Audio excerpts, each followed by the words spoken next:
Welcome to the Occult Rejects.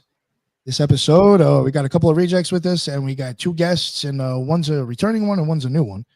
And very excited. We're going to be getting into numbers. You know I love my gematria. But before we introduce the guests of the show, we're going to start off with everybody else.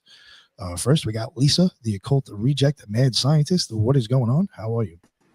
I'm good. I'm excited. You know, gematria has been one of my favorite things because I know nothing about it, so I want to learn everything about it. So I'm really excited for this talk. Thank you very much for having me on, and looking forward very much to the discussion. Of course. Even though you're not into numbers, anytime I've probably done a lot of gematria work for the show myself without a guest, it's probably been with you. So that is interesting. Yeah. You know, oh, so and you have a to plug, it in your own way. Can I plug OccultResearchInstitute.org? Ethan and some of the other rejects have contributed to OccultResearchInstitute.org, so check us out there. Awesome. Thank you very much. Appreciate that. And we got the man himself, Ethan Indigo. What is going on, sir? Peace, everyone. Nick, thanks for having me. Rambo, AJ, I'm excited to hear about your gematria insight and ideas, and TJ, of course. And great to see everybody.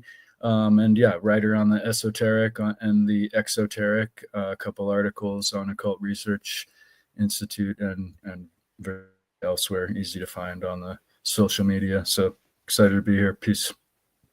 Awesome. No, thank you very much. I was glad you were able to make it, Ethan. Always appreciate you jumping on. And we got the one and only Julia. What is going on? How are you? Hey, what's up? I'm excited for this one. I was on with AJ before, and I kept saying, oh my God, like all the connections. It was crazy. So definitely excited. First time meeting Rambo, and it's going to be a good one, I can tell. Thanks for having me. Of course. And thank you for joining us. And we got our man TJ. What is going on, sir? I'm glad you were finally able to make it onto another Occult Rejects. We missed you.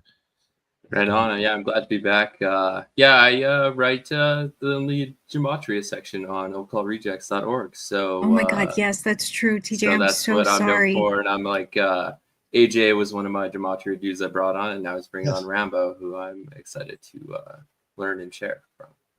Yeah, that is wild. Think about that. That's right. Yeah, you put me onto him, and now that's awesome. That's great stuff right there. Thank you very much, TJ.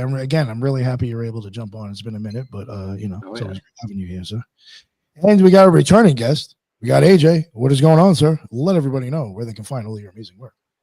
Nick, how are you, my friend? Thank you again so much for opening the door to your platform today. I'm really excited about this one.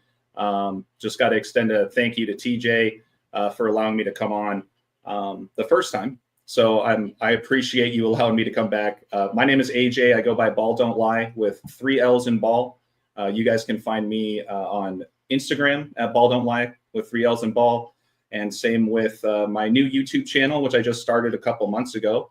And I'm really excited to be joining forces today with Rambo, aka the Truth Codes. I'll let him do his thing in a second. But we also have our own weekly show that we do as well. On Tuesday nights on my YouTube channel, and that's at 9 p.m. Central, 10 p.m. Eastern. And lastly, I do have a Patreon page for those that are interested in kind of the decoding of sports when it comes to trying to predict roughly future outcomes. So you guys can find all that. The links are in the description. So thank you again, Nick. Really appreciate it. And Lisa, it's very nice to meet you. Julia, it's really nice to see you again as well. And Ethan, got your book. I'm halfway through it, and I really appreciate the work that you put into your research as well. So you're very kind to support me and mention it. I appreciate you so much, AJ, and all you do. Appreciate that. Thank you, sir. Yeah, thank you very much, AJ. And for real, thank you guys for coming on and bringing the topic. Really, you guys are the ones bringing the work, so I really appreciate it. And finally, the man himself, Rambo. We heard about him the whole time. Last time AJ was on, so here he is. What's going on, sir? Yeah, well, I'd like to thank AJ first and foremost for setting it up and spreading the word about my work and appreciating my work. And I thank you, Nick, for hosting. And what I do is I analyze the world. You can call it metaphorically the Matrix. Hi, Susan Donahue in the chat. If the world is a metaphor for the Matrix, which is quite popular now since the movie came out, what I do is I look at what appears to be the code to the quote unquote matrix, and what I see is the mystery traditions. Now, I'm not an expert in any one thing, but I see tarot, allegories, mythology, astrology. I'm not an expert on any one of those things, but I know a little bit about a lot of things like that, and I connect the dots, and I discover amazing, astonishing patterns. And it's philosophical work, just asking what the nature of this world is, who we are, what this world is, where we're from. I don't know if these questions are answerable, but I say that's the gist of my work. And of course, it includes the mysterious number letter code. That's why it's called spelling, spell casting. It does seem to have a creative property, the numbers as it coordinates with all the other things that I mentioned. That's what I call my my channel, which is on Patreon, The Truth Codes. I was on YouTube, but that got complicated. I deleted. I was 90,000 subscribers away from 10,000, and I deleted my channel for complicated reasons. But now I'm on patreon.com/The Truth Codes, and I'm also on Instagram, The Truth Codes. Awesome. Thank you very much, sir. I really appreciate it. I think I had already told you prior. I mean, maybe you kind of maybe said a little bit in your intro, but I was going to ask you, what was it with numbers? What got you into, like, was there a certain moment or a thing in time that it just clicked and you're like, oh, what's up with the number stuff? How did this happen? In general, I started, I'd say around 2012, I was always just curious. Always had curiosity about the world. I just wanted to know. Put that plain and simple. And so I just look at, in general, just information, things like history, politics, news.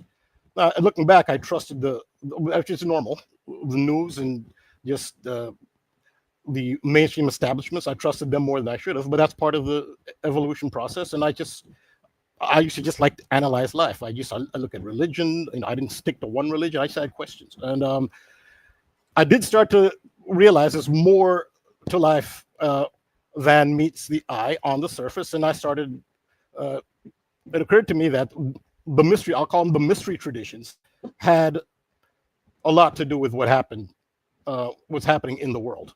And that's when I started looking at, I guess the first thing that I guess alerted me to the more mystery tradition aspect of life was the death of Whitney Houston. She drowned in a bathtub at the Beverly Hilton Hotel. And the details of that, at the time, Google had not changed its algorithm to suppress quote unquote conspiracy channels. But the details of that alerted me. That was the one thing that started like, wow, there's an occult, which I know occult isn't necessarily a negative term, but still, in this instance, it was negative.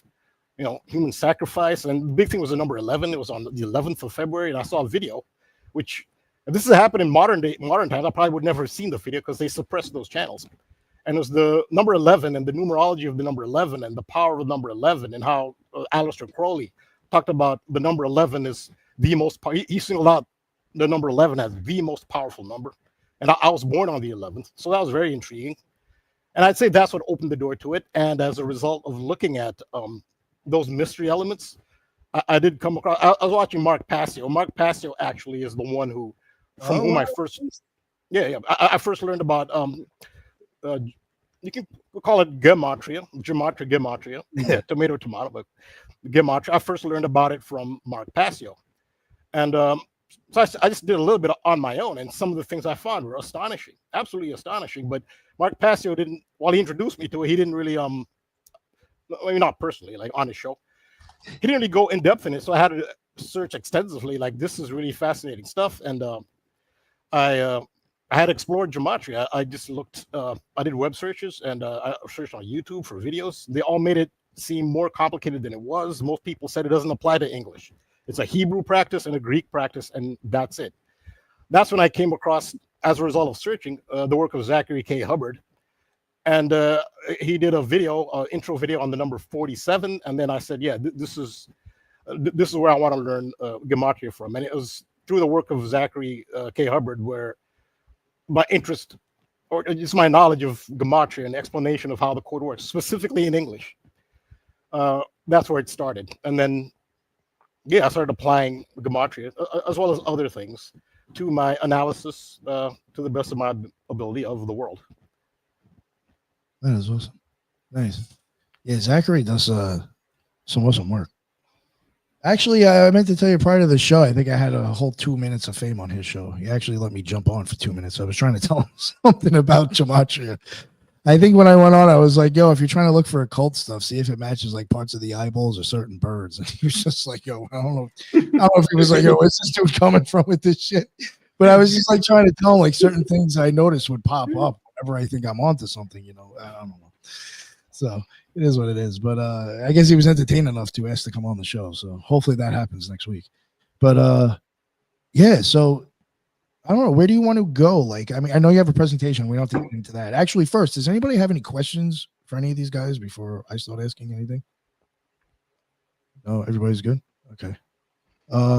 So Rambo or AJ, did one of you want to go somewhere with this or bring anything up? Is there a hot topic right now that you guys want to talk about or whatever? Really, all I have prepared for today is just kind of a cleaned up version of my presentation with Rambo on our weekly show yesterday with regards to the reported passing of Ozzy Osbourne. And I can already tell you, I know Julia's going to have some wide eyes when she sees some of those alignments. But we can touch on that at any point. I think maybe kicking things off with Rambo, we can maybe, get into that information as we go. Awesome. Yeah, that sounds good. All right. So I guess if you guys want to get into the Ozzy stuff, Rambo, what did you think about it when you first started? Right. So it caught me off guard. I was shocked. So was I, actually. What's funny? What caught me off guard was his age. I was like, why did I think that dude was older? Yeah, he looks older. Yeah, but I mean, in defense of him, he's had a pretty rough life. And I actually talked about it on the show. So the main angle I had on Ozzy was the MK Ultra mind control that he most likely clearly was subjected to, and they put a lot of the symbolism in, which they do with a lot of artists.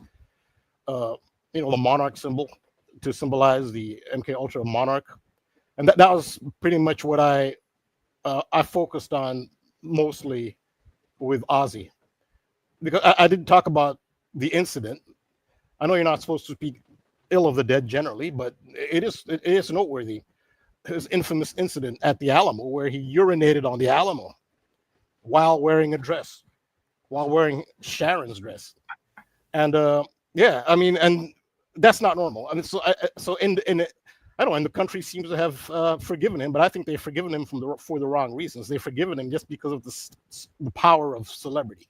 They should forgive him because of what he's been subjected to, which I say is trauma-based mind control, and that was evidence of that. And that's pretty much what I was the angle I looked at when it came to Ozzy, because it is rampant throughout, not just in show business, but especially in show business. That's where they really they put out the images of MK Ultra. I was talking recently with really some bullshit about I think Tori Amos and Trent Reznor about how like they might have actually like had a tiff or whatever.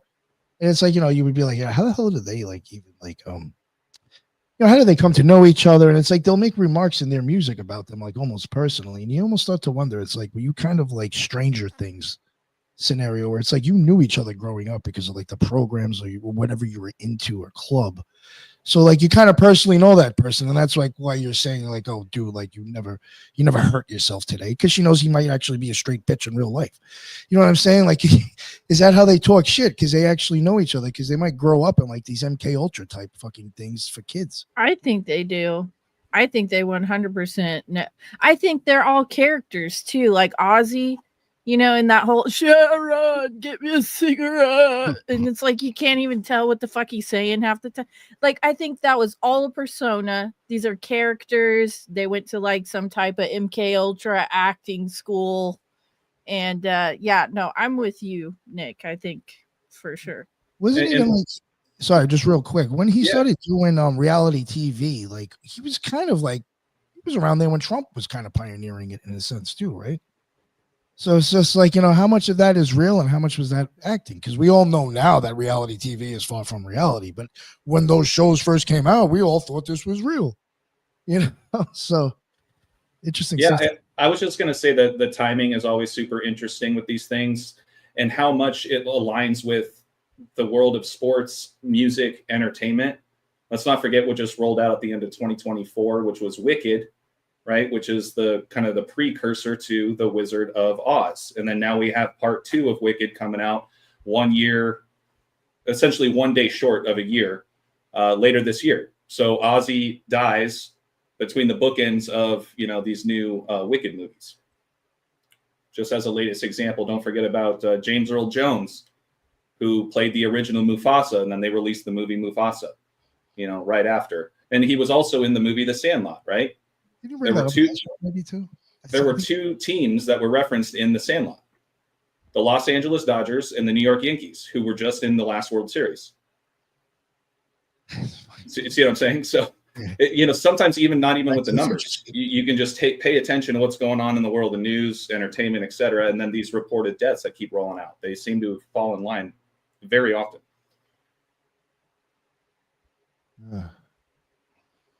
I can actually show how Back to the Future actually predicted a Super Bowl.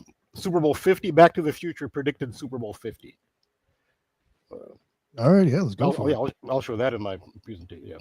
Oh, do you want me to bring that up now, or? Yeah, I was going to introduce Back to the Future first, but it looks like Ozzy Osbourne is the primary topic for now. I had one thing interesting with Ozzy Osbourne, and he brought up Trump because he had beef with Trump because Trump was on Twitter using Crazy Train to like slam other people, and Ozzy was against it. That was in 2019. Right. Ozzy Osbourne dies on the 2-year anniversary of Elon Musk buying Twitter, which is a pretty interesting thing. And then he died on 722, which is a huge code. I think we kind of covered it a little bit last time we were on with AJ, just like a little side note thing. But it has to do with pi. 22 divided by 7 is the smallest fraction that you can get to the closest number of pi. 22 divided by 7 equals 3.14. And so on and so forth. And that's connected to money. We don't need to get into that deep later, but I don't know. This felt like a significant shift. Someone commented like when we first went on about like this feels like just as big of a shift as like when Kobe died. Even though it's like we were expecting Ozzy because he did his last show and stuff, it still just felt like a significant kind of shift where it just felt very big, very iconic person to pass. Yeah, I was actually like, what? Like, even though it's like, why is that so like such a surprise because of the life he lived, but it's still surprising. Definitely. Yeah. I mean, I requested to share a screen just since we're on the topic of Ozzy. So I guess if anything, I'll dive in and just knock out the slides I have prepared. Sure. Pretty much all numerically based. Gematria isn't just, you know, the letter number combination, but a lot of times you got to pay attention to the date durations in alignment with what they're known for, right? Nick, you were talking about the reality show, The Osbournes, yes, things like that. So I'll just dive into it real quick. You know, for those that aren't aware, I mean, Ozzy Osbourne, his whole persona was very satanic, to say the least. And so first and foremost, I took a look at the founder of the Church of Satan, Anton LaVey. And of course, you know, he's born April 11th, the date written 4/11. And you measure from Ozzy Osbourne's reported death, it's exactly 4 months and 11 days. So it started there. Don't forget about the song Mr. Crowley, right, from Black Sabbath. Essentially worshiping this guy, but you know, he's a very well-known occultist. And sure enough, you measure from Aleister Crowley's date of birth back to the reported death yesterday of Ozzy, 11 weeks and 5 days. And that's a big number just in the English reverse cipher.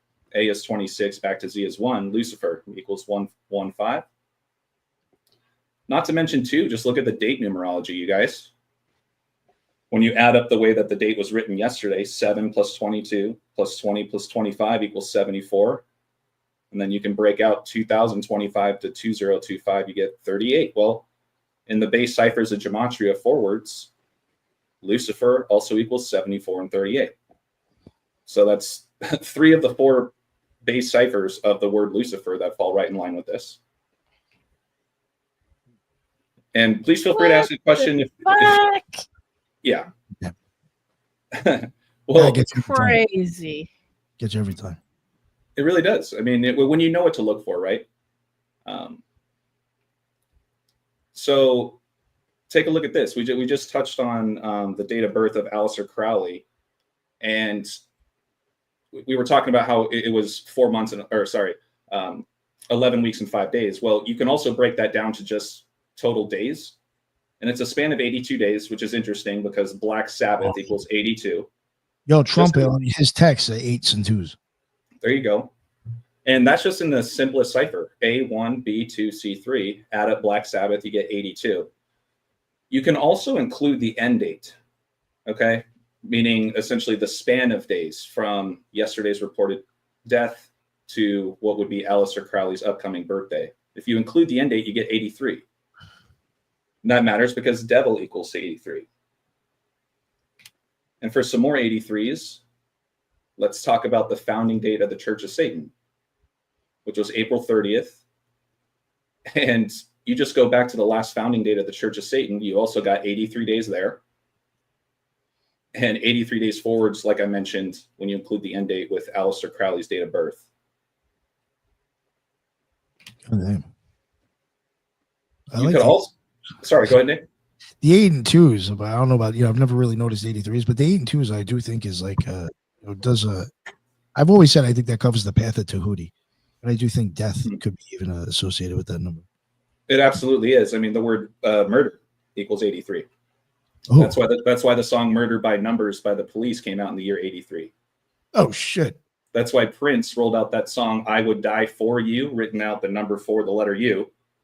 U, the 21st letter. He ends up dying on 4/21, but he wrote that song in 83 as well. So you got that. You could also say that from the last founding date of the Church of Satan, it's 2 months and 23 days, which matters because, once again, the simplest cipher, the synagogue of Satan equals 223, which is the reverse of the number of skull and bones, 322, known as the Brotherhood of Death, right? Yeah. And I was talking about Wicked earlier. Just notice from the release date of the first part, if you will, of this movie Wicked, which is essentially a precursor to The Wizard of Oz, right? Ozzy Osbourne. Notice that it's a span of 123 days before the anniversary of that release date, November 22nd. And that matters because Ozzy Osbourne equals 123. Number of a man equals 123. That phrase is referenced in Revelation 13:18, which references the number of the beast, which is 666. But also Ozzy's birthday, December 3rd, written 123. Perfect. And Nick, you were talking about the Osbournes. Yeah. We'll take a look at the final episode date of the Osbournes, March 21st. Right? And when you measure from Ozzy's reported death news yesterday back to the anniversary of this final episode, you also get 123 days. And you could also say that 123 days is also 17 weeks and 4 days. Okay. And that's a big number because number of the beast. Once again, like notice how often we're using the simplest cipher here. We're not even using very complicated calculations. But 17 weeks and 4 days, number of the beast equals 174, which is 666.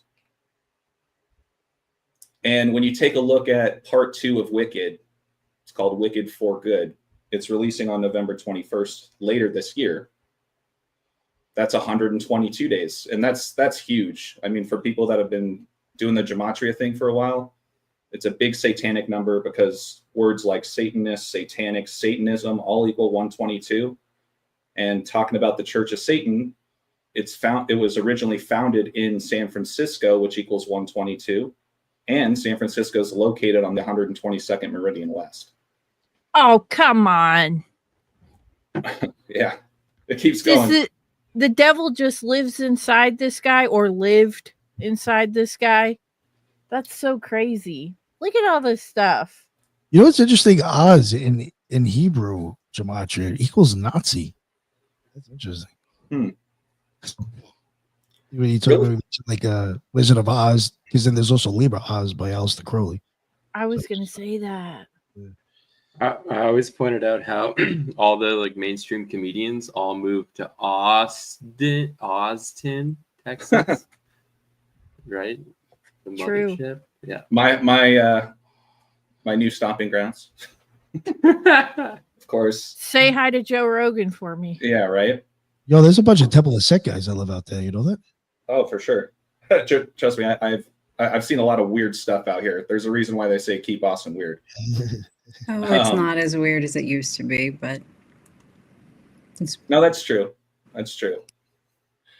But really, in closing, you guys, the community too was touching on, you know, this podcast that the Osbournes used to have. I don't know if they're still doing it, but you take a look at one of these episodes that is titled Satan. It's the first thing in there: Satan, Bilderberg Group, and the Illuminati invite only. Well, that released on September 26th in 2023, which is very interesting when you just measure from that date in 2023 to yesterday's reported news. What the hell kind of title is this? Where'd you get that from? This is the Osbournes podcast. I believe they talked about that stuff. They talked about the Bilderberg Group. I didn't listen to it, but I pulled it up. It surprises me. I think they did kind of entertain some conspiracies in their shit. Yes, actually. Yeah, I just thought it was interesting. They put Satan right in the front of the title, and sure enough, 666 days after this episode, we get the reported death of Ozzy. And this is the last slide I have, really, going back to the Osbournes, like Nick mentioned earlier, the kind of one of the OG reality TV shows. Take a look at the first episode, right? The first episode was released on March 5th. And when you just measure once again from the reported death of Ozzy yesterday, on July 22nd, written 22/7, to the upcoming anniversary of that first episode, you get 227 days, just reflecting the date of his death.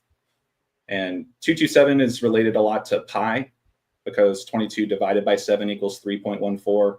If you type out 22 divided by 7 as words, you're going to get 314. So there's kind of this cyclical pi alignment that's going on as well. But yeah, that's all I really have for you guys today. There's one more, because you had the 223s going. When you type in his full name, John Michael Ozzy Osbourne, into the calculator in reverse, that equals 322. Oh. There you go. There you go. Well, thank you, Nick, for allowing me to share that. So, Yeah. Since we were talking about it, I thought I would just throw that in there. Yeah. Rambo, was there anything you wanted to add to the Ozzy? So the 314 is interesting, the pi number, because 22 divided by 7, 3.14. That's also a date. 314 is also the date, March 14th, which happens to be the birthday of Albert Einstein, which relates to Back to the Future, because that's the name of Doc Brown's dog. And in my presentation, I'll explain why. Specifically, did they name his dog Einstein? It has to do with what's called time dilation, which is an actual scientific thing where once you go past the speed of light, time actually stretches, which is a scientific fact. And it's based on Albert Einstein's theory of relativity. And it's called time dilation. And which is related to time travel. And because of that, they named the dog of Doc Brown Einstein. It's not a random name, Einstein. Again, and that ties into the 314. That's Albert Einstein's birthday. So that's just some synchronicity with Back to the Future. There's more of a gematria connection there too, with time dilation. All right. Did you want to get into that? Yeah. Okay. Yeah, I can start for a little bit. Now I'll pause if for anyone wants to add or Sure. ask a question. Let me know if you want me to pull up your thing or whatever you want me to. Yeah. Yeah, so I have my screen. I'll scroll through my screen. So, yeah, okay, good. Thank you. Welcome, sir. Right. So we're talking about Back to the Future now. And the question is, why are you talking about Back to the Future now? In 2025. And that's actually why I will explain its relevance this year specifically, which is related to gematria. So I think Wikipedia has a pretty good explanation of what gematria is. I'll just, as an introduction, I'll just go by, Wikipedia's opening paragraph. In numerology, gematria is a practice of assigning a numerical value to a name, word, or phrase by reading it as a number, or sometimes by using an alphanumeric cipher. The letters of the alphabets involved have standard numerical values, but a word can yield several values if a cipher is used. So what they're saying there is a word can have a numerical value, but that depends on the cipher. There are multiple ciphers in gematria, and I'll just use the 4 base, very easy to understand. There's one other cipher I'll talk about. And we'll use the word time, the perfect word to use as an example. So the first cipher it's the simplest. It's also called simple gematria. You can call it ordinal on the calculators. Gematrinator.com is the most popular gematria calculator website. But it's A through Z, and each letter of the alphabet has a numerical value based on its order that it appears in the alphabet. It's very simple. So A, the first letter, has a value of 1 through Z, 26. The 26th letter has a value of 26. Then you'll add the values of the letters that make up a word, and the word will have a value based on that. So the other cipher is full reduction, but it's also called the Pythagorean cipher. Now, this is a single-digit cipher only.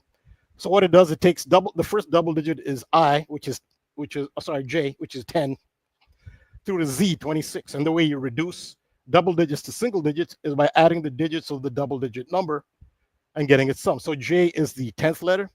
You add the digits of 10, 1 plus 0, J equals 1. L would be the 12th letter.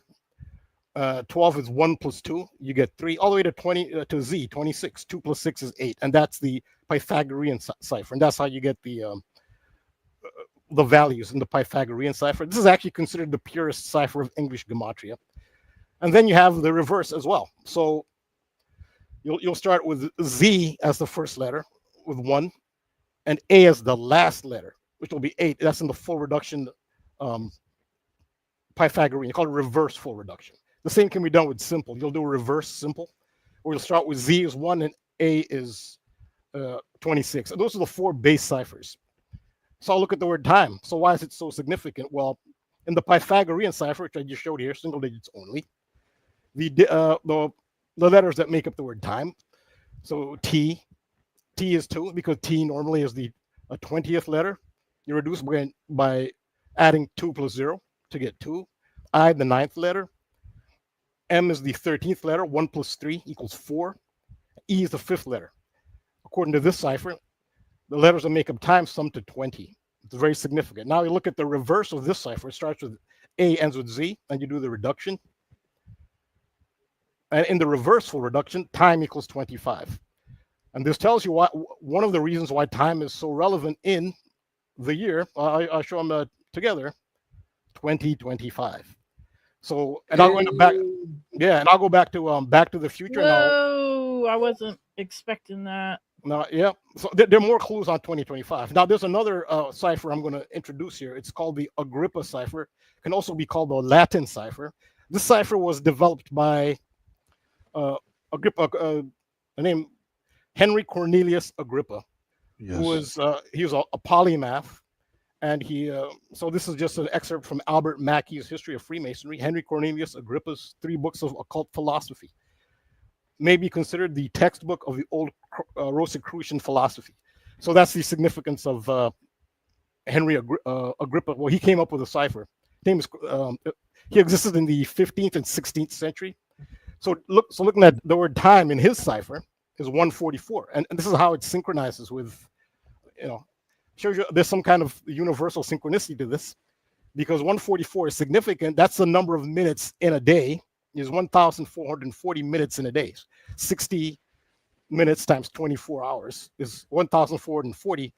That's related to time, and time just happens to sum to 144 in the Agrippa cipher. And I'll show you how this becomes very significant. So that kind of lays the foundation, I guess, for understanding gematria. Is fairly simple, and why 2025 is so relevant to the time theme.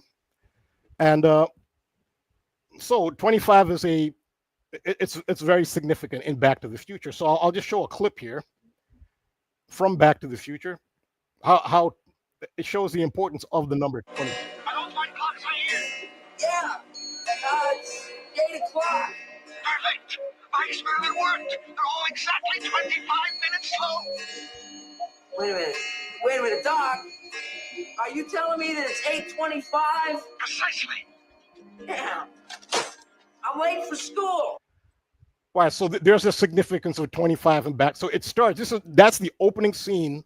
It already establishes the number 25. All the clocks are turned 25 minutes behind. Then, so he's late for school. He has to rush to school, and he hitches a ride on a skateboard to the back of a car, and you can see in the background 25 miles an hour speed limit, and the date on which Back to the Future is set is October 25th.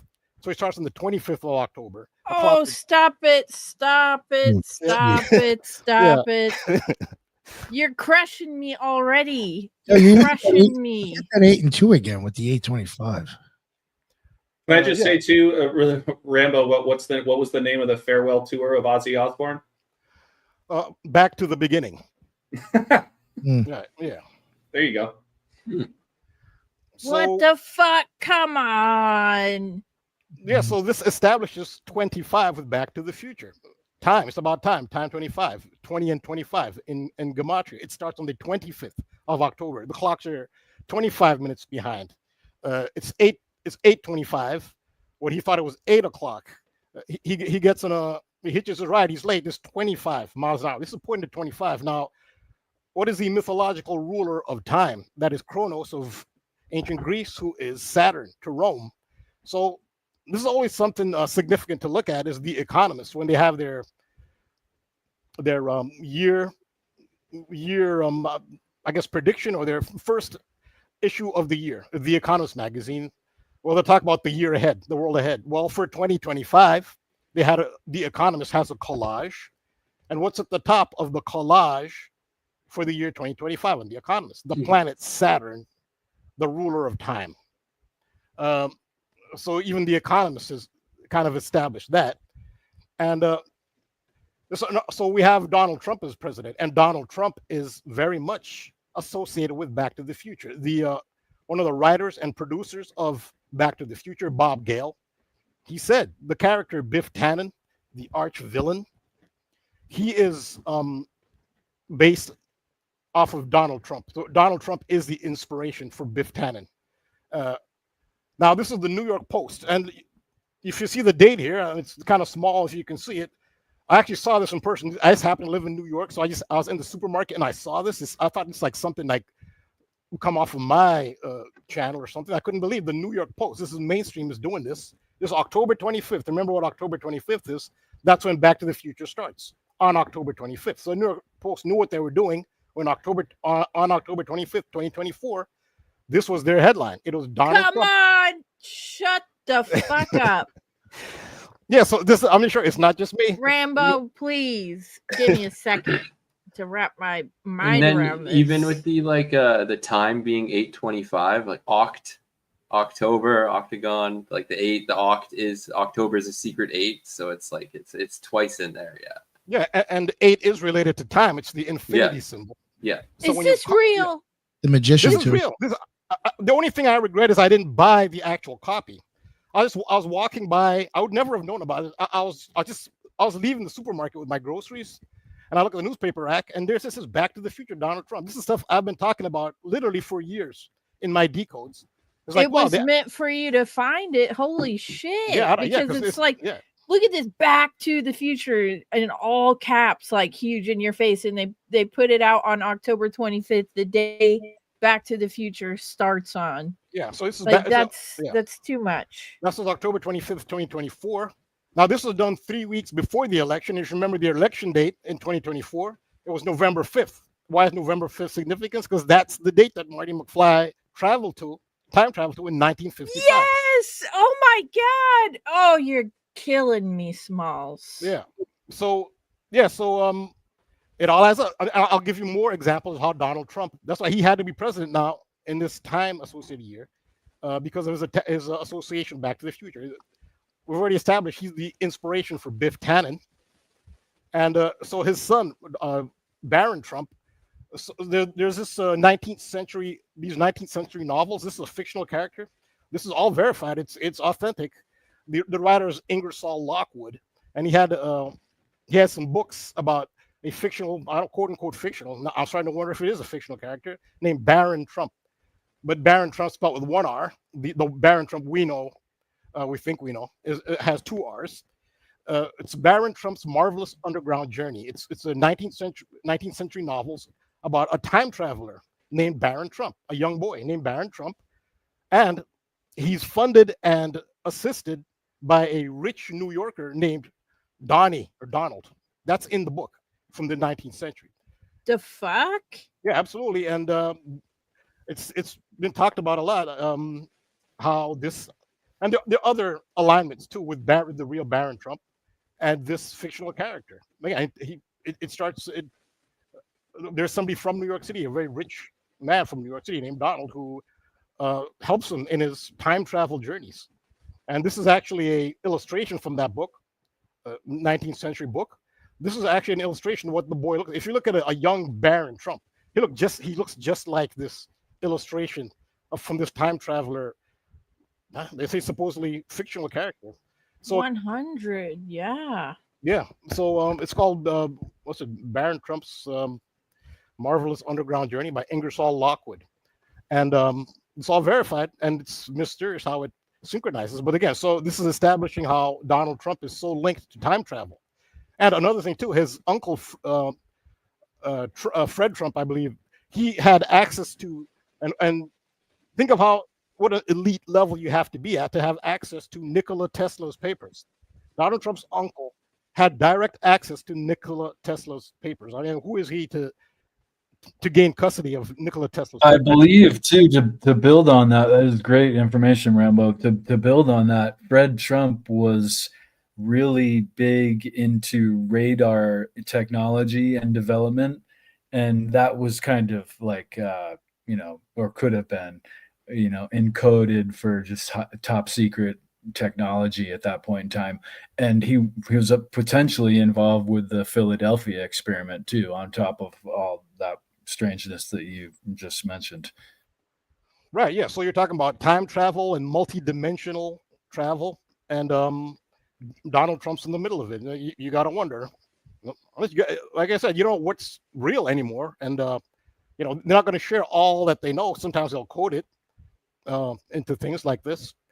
So remember, I talked about how time is 144 in the Agrippa cipher, and they're 1,440 minutes in a day. Well, I have another clip.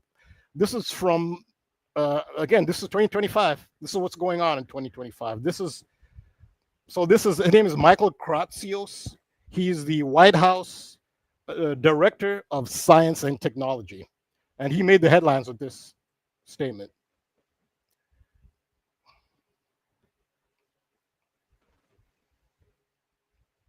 So much more. Our technologies permit us to manipulate time and space. They leave distance annihilated, cause things to grow and improve productivity.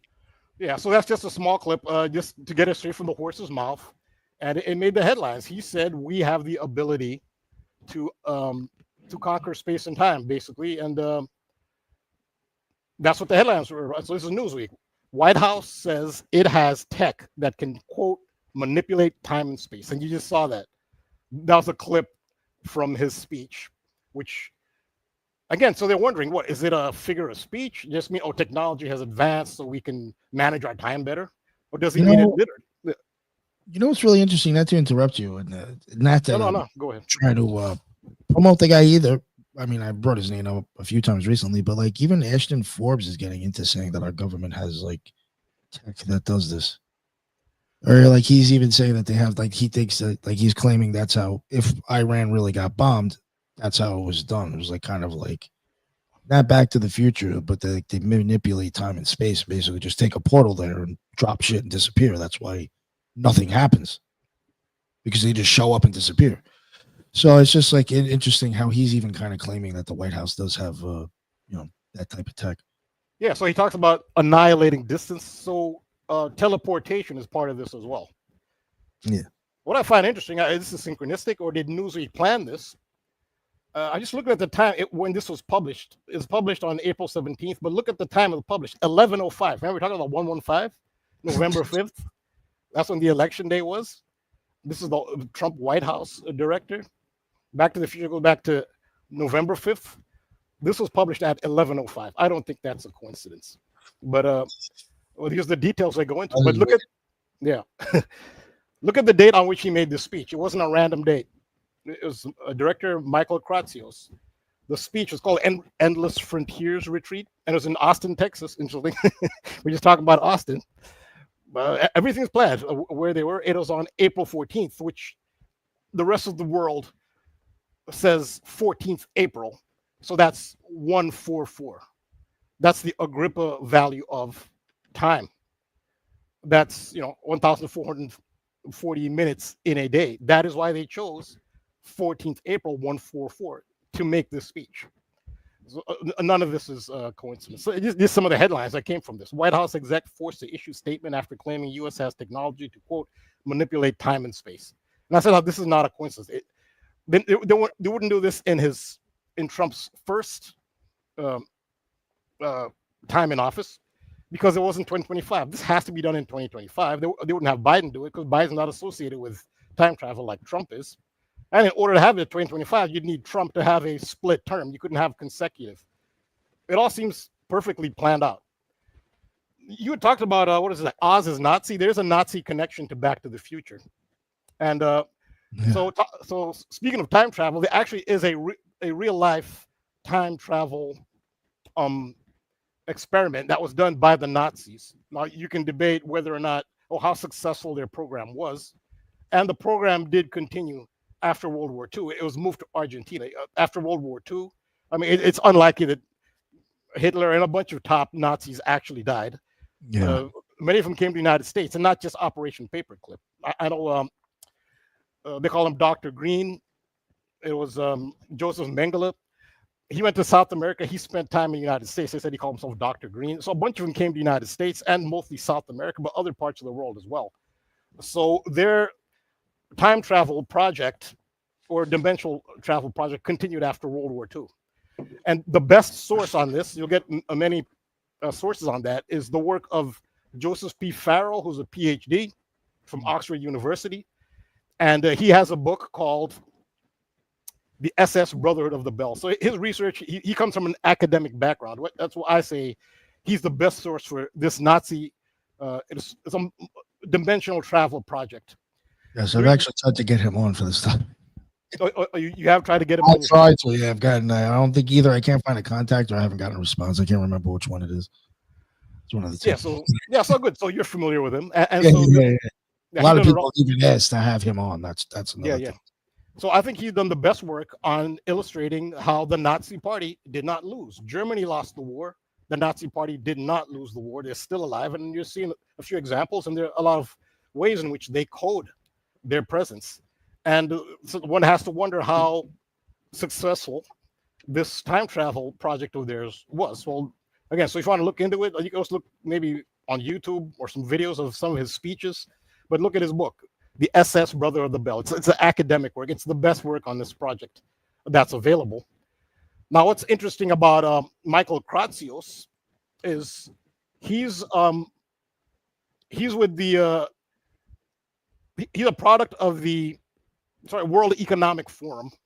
So he's recognized by the World Economic Forum. So this is from his Wikipedia page. He says Kratsios was included in Fortune magazine's 40 under 40 list 2019 and was honored as a young global leader by the World Economic Forum.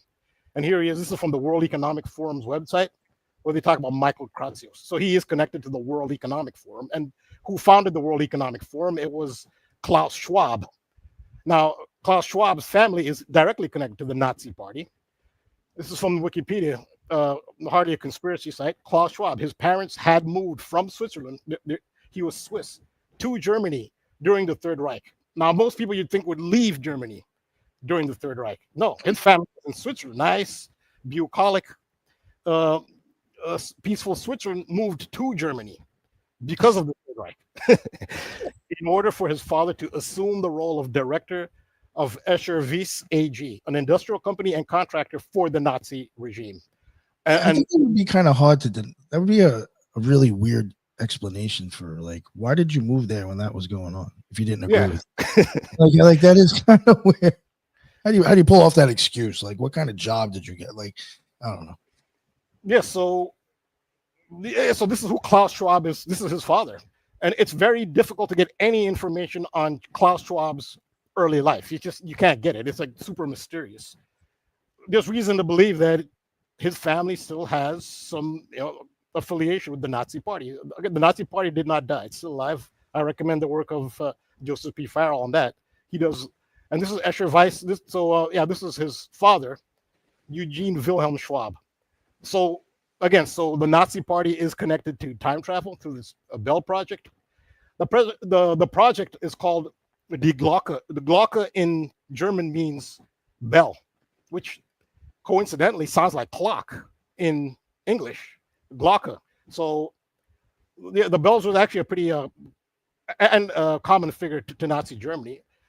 And there are a lot of Nazi connections in the modern day. They say Canada, they're talking about the former deputy prime minister of Canada to Justin Trudeau, Chrystia Freeland. Her grandfather has direct Nazi connections. This is just an example of this is tabletmag.com. Canada's future prime minister needs to come clean about her Nazi collaborationist father. I have a clip on Klaus Schwab talking about the influence of the World Economic Forum, just to get an idea, straight from the horse's mouth. It's not. When I mention now names like Mrs. Merkel, even Vladimir Putin, and so on, they all have been young global leaders of the World Economic Forum. Mm-hmm. But what we are very proud of now is the young generation, like Prime Minister Trudeau, President of Argentina, and so on, that we penetrate the cabinets. So yesterday I was at a reception for Prime Minister Trudeau, and I know that half of this cabinet, or even more, half of this cabinet, are actually young global leaders of the World Economic Forum. Yeah, so that's Klaus Schwab himself bragging about the influence of the World Economic Forum, and famously they did this projection for 2030, which really created a lot of controversy, where they said you'll own nothing and be happy, and they said everything you'll need you'll rent, and it will be delivered to you by drone. And that's coming straight from the World Economic Forum, and you see it is directly connected to the Nazi Party. And Michael Kratsios, who made the time and space speech on 144, is connected. He's also a product of the World Economic Forum, and he bragged. He said the World Economic Forum had half of the Justin Trudeau cabinet. That's half of his entire cabinet. And Chrystia Freeland, his deputy has Nazi past, and the Nazis had their time travel project. So Nazis are very relevant. You just talk about Nazis in Oz, that connection. Well, we're seeing the Nazis are so relevant. So 88 was the big Back to the Future number. That was the speed in order to achieve escape velocity, to achieve time travel. 88. And why did they pick 88? Well, Trump is 88 for one thing in Gematria. In the simple cipher of English Gematria, Trump is 88. That's why you see a lot of 88. Mar-a-Lago was raided on August 8th by the FBI. He said Trump actually said that all the tariffs he's done has gained $88 billion for the United States. He didn't say where he got those figures. He didn't back them up, but he just announced, Donald Trump, $88 billion has been gained by the United States as a result of his tariffs. He faced 88 charges when those sham charges that he was facing before he was elected. He never looked stressed. He knew nothing was going to stick, but it was 88 indictments. That comes from the 88, the Gematria value of Trump. in the simple cipher. Yep. Now, 88 is also related to Nazis, because this is from the Anti-Defamation League, from their website on the number 88. It says 88 is a white supremacist numerical code for Heil Hitler. That's because Heil Hitler is HH, and H is the 8th letter of the alphabet. So Heil Hitler is 88. So you see these Nazi connections, and it goes further. In the official canon of Back to the Future, so we know that Operation Paperclip, one of the most famous people from that is Werner von Braun, who actually, I think NASA pretty much owes his existence to him and Nazis. Nazis pretty much founded NASA. I wondered if you were going to bring this up, because I think you're about to go down the Back to the Future Part 3 weirdness now, huh? Yeah, I'm not sure what you're referring to, but you can add. I might not necessarily. Yeah.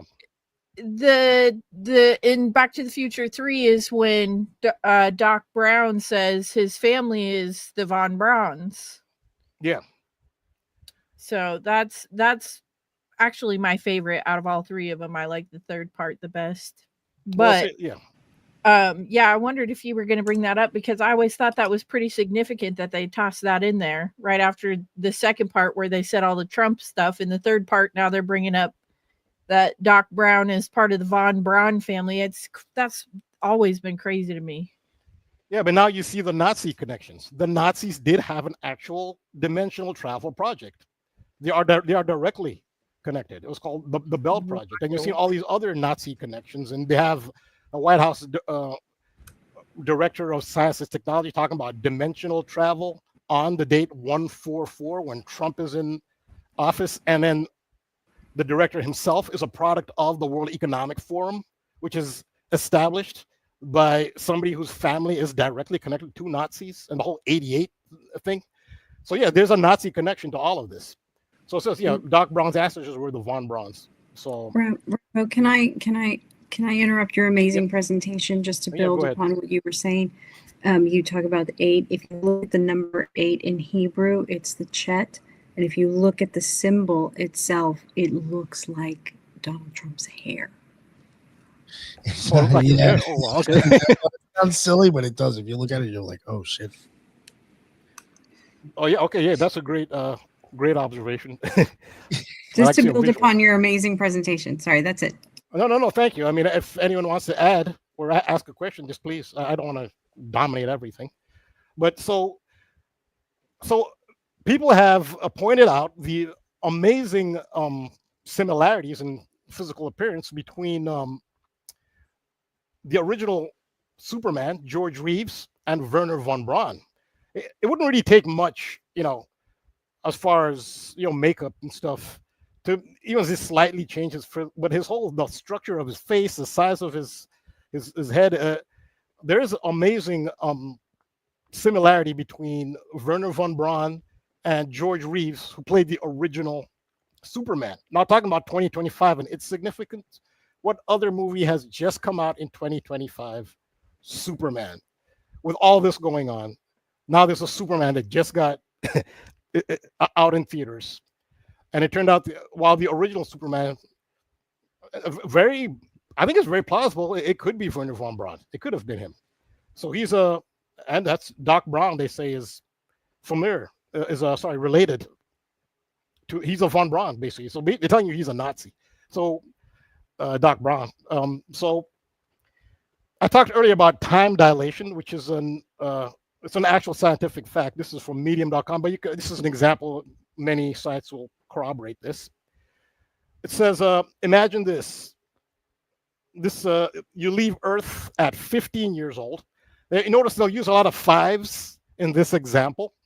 And think of Back to the Future. It was released in 1985. They started in 1985. They time traveled to 1955 before it turned to 1985. In Back to the Future 2, they go to 2015. Again, so you're ending in 5. In Back to the Future 3, they go to 1885. They're always going to years ending in 5.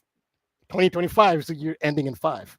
So this is an example of time dilation. It says, imagine this. You leave Earth at 15 years. Back to the Future went to the year 2015. 15 years old, in a spaceship traveling at the speed of light. This is all based on Einstein's theory of relativity. You spend 5 years, see how they love the number 5, exploring the cosmos. You left at age 15. You spent 5 years exploring the cosmos. When you return, you're 20 years old. Remember, time is 20, time is 25 in Gematria, 20 and 25. So you're 20 years old because you're at the speed of light for 5 years. But here's the kicker. Your friends back on Earth who were 15 years old when you left are now 65 years old. It sounds like something straight out of science fiction, right? But this mind-bending scenario is actually grounded in real science, thanks to Einstein's theory of relativity. Let's dive into the concept of time dilation. So that's what I talked about. Now, this is a scene. Oh yeah, this also explains why Doc Brown's dog is named Einstein. It's not just, oh, I'm a scientist, he's the most famous scientist, I'll call him Einstein. No, it's directly connected to time dilation based on Einstein's theory of relativity. That's why the dog is Einstein. And this is a scene on Back to the Future 3 when he's on the train. The train is pushing the DeLorean because back in 1885, there are no there's no gasoline, and nothing can really reach 88 miles an hour. That's escape velocity to achieve time travel. So Doc Brown rigs a locomotive. He puts some crystals in the furnace to get it to go to 88 miles an hour, and it pushes the DeLorean to the time travel escape velocity. So that's the premise of the show. But look at this on the train. I know trains have this standard. There's a bell. There's a bell right behind the steam. And maybe this is standard for locomotives. But aren't we? There's another bell connection, though, that's very significant to this. I don't know if you found it. No, go ahead. In this third movie, when he says, my ancestors were the Von Brauns, they're looking in an old history book, and there's a picture of Doc Brown, and he's there for the creation of the first bell of Hill Valley. And it's him standing next to a huge bell. Do you guys remember that in the third one? I do remember that scene. Yes, I do. And then when Marty goes back to get him in 1885, Marty is then with him with the bell. So there's two pictures, both of them referencing like this big historic moment in time where they hang this bell in Hill Valley, which later becomes the clock tower. They replaced the bell with the clock tower. So, yeah, I think that's crazy.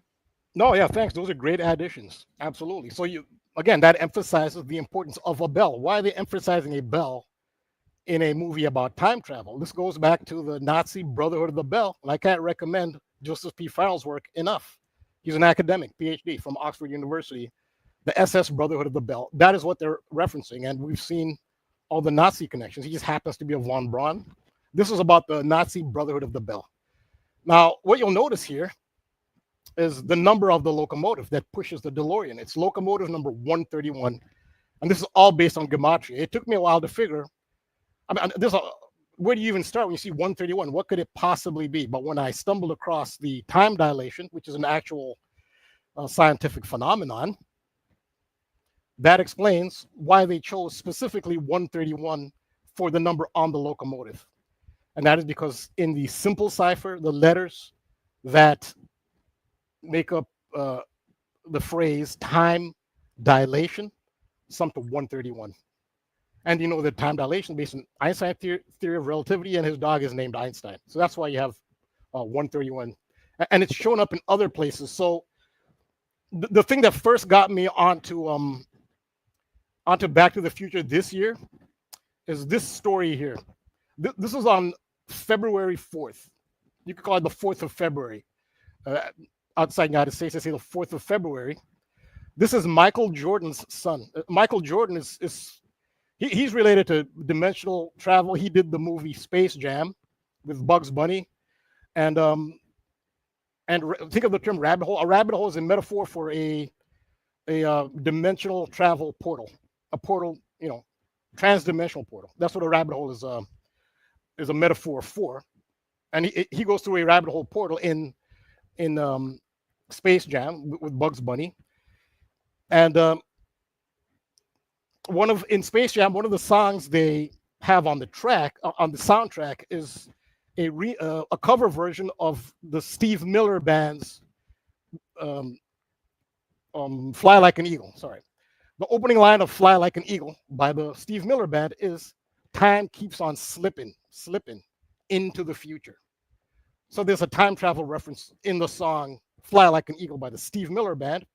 A cover of that was in Michael Jordan's Space Jam, which is about dimensional travel. Well, Michael Jordan's son, this year, 2025, they set the year off, this is what got me onto Back to the Future, with his son wearing the original Air Jordans, which I'm sure his son doesn't wear those every day, but he did for this occasion. His son wearing, and you can see, you have to see the police cameras, the arrest footage, to see that he's wearing the original Air Jordans that were released in 1984, the year before Back to the Future. Well, they say he got his Lamborghini stuck on train tracks. So now, as soon as I saw that, I said, this is a Back to the Future reference. This is Michael Jordan. This is in Florida. Michael Jordan's son's Lamborghini on train tracks in Florida. Like, how do you get your Lamborghini in this position? And I realized, no, that's a Back to the Future reference of when the DeLorean was pushed to 88 miles an hour by a locomotive. I knew that was a direct reference to that. And it's a big anniversary for Air Jordan shoes and clothing company and Back to the Future, because they're both celebrating their 40th anniversaries at the same time. Air Jordan was, again, this is on 4th February. That's Saturn in the reverse full reduction or reverse Pythagorean cipher, sums to 42. The time, the god of time, Saturn. That's why they picked the 4th of February for this ritual. And the Nike swoosh that Michael J. Fox wears. Think of his name, Michael Jordan, Michael J. Fox. And he wears the Nike. Michael Jordan wears Nike. The Nike swoosh is, it represents the ring around Saturn. And you saw Saturn's right at the top. The Economist magazine has Saturn at the top. This has to do with the ruler of time. Well, Air Jordan was first introduced on November 17th, 1984, a leap year. It's its 40th anniversary. The date numerology of November 17th, 1984, the first release of Air Jordan, which Marcus Jordan was wearing, a pair of the originals, is 131. 11 plus 17, November 17th, plus 19 plus 84, sums to 131. So you see how Michael Jordan, Michael J, ties into it, and how. So here's a picture of the DeLorean next to the locomotive, 131. And this is the date numerology of the release date of the original Air Jordans, which is when I saw this scene back in February. This is what got me started. I said, I think Back to the Future is relevant this year. They started back in February 2nd with this incident, which you should see the whole arrest photo. It's a complete farce. It's pretty. Before you scroll up, I was actually on mute. I was trying to interject for I'm sorry. Okay, go ahead. No, to the Jordan logo. Oh, okay. Just more Saturn stuff. That's the cube. His legs split like that and going up. Yeah. That's the Saturn black cube. That's making the cube on there. You put a cube directly over that. But I can see what you're saying. Yeah, for sure. And Rambo, I mean, what I love, I mean, besides the numbers, which are always mind blowing, and I'm very much able to quickly see exactly how you're getting to those numbers. I know for some people maybe new to the gematria space, it takes a little time for that to digest. But Rambo, I love that quote you say. I had it written down somewhere. I can't find it at the moment, but you talked about a picture is worth 1,000 words. Yep. But a symbol is worth 1,000 images. Did I get it right? Yes, and yeah, there's a saying that a picture can express 1,000 words. It's a popular saying.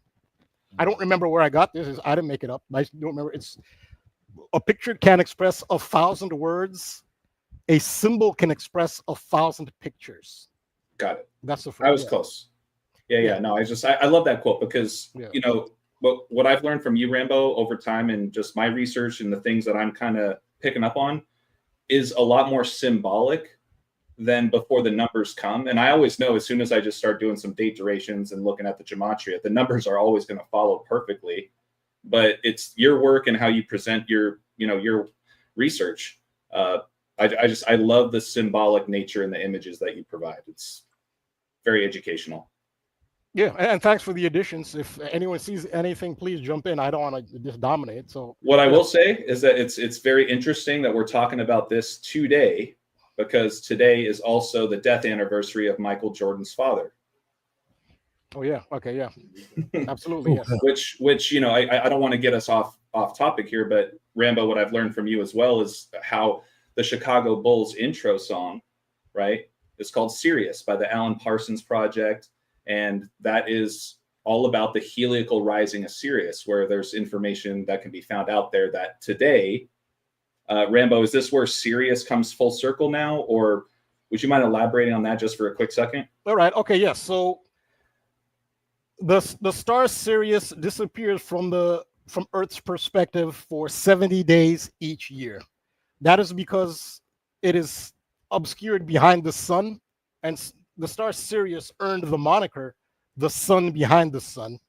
And what has been said since ancient times, not just ancient Egypt, I guess they're the culture that I guess we've been allowed to understand, venerated the star Sirius. So while Sirius is behind the sun, they would say that it metaphorically, or maybe some people take it literally, it powered the sun. So if we're Earth, depends on the sun for life. So while Sirius is behind the sun is being powered by Sirius. So we're getting like the Sirius energy over that 70-day period. And the way, Sirius doesn't go behind the sun. Earth moves to a point where it's called a Sun-Sirius conjunction. You have Earth, the sun, and then Sirius in a straight line. And when does that happen? July 4th and 5th. That's why July 4th was picked for Independence Day, because it was a Sirius sun conjunction.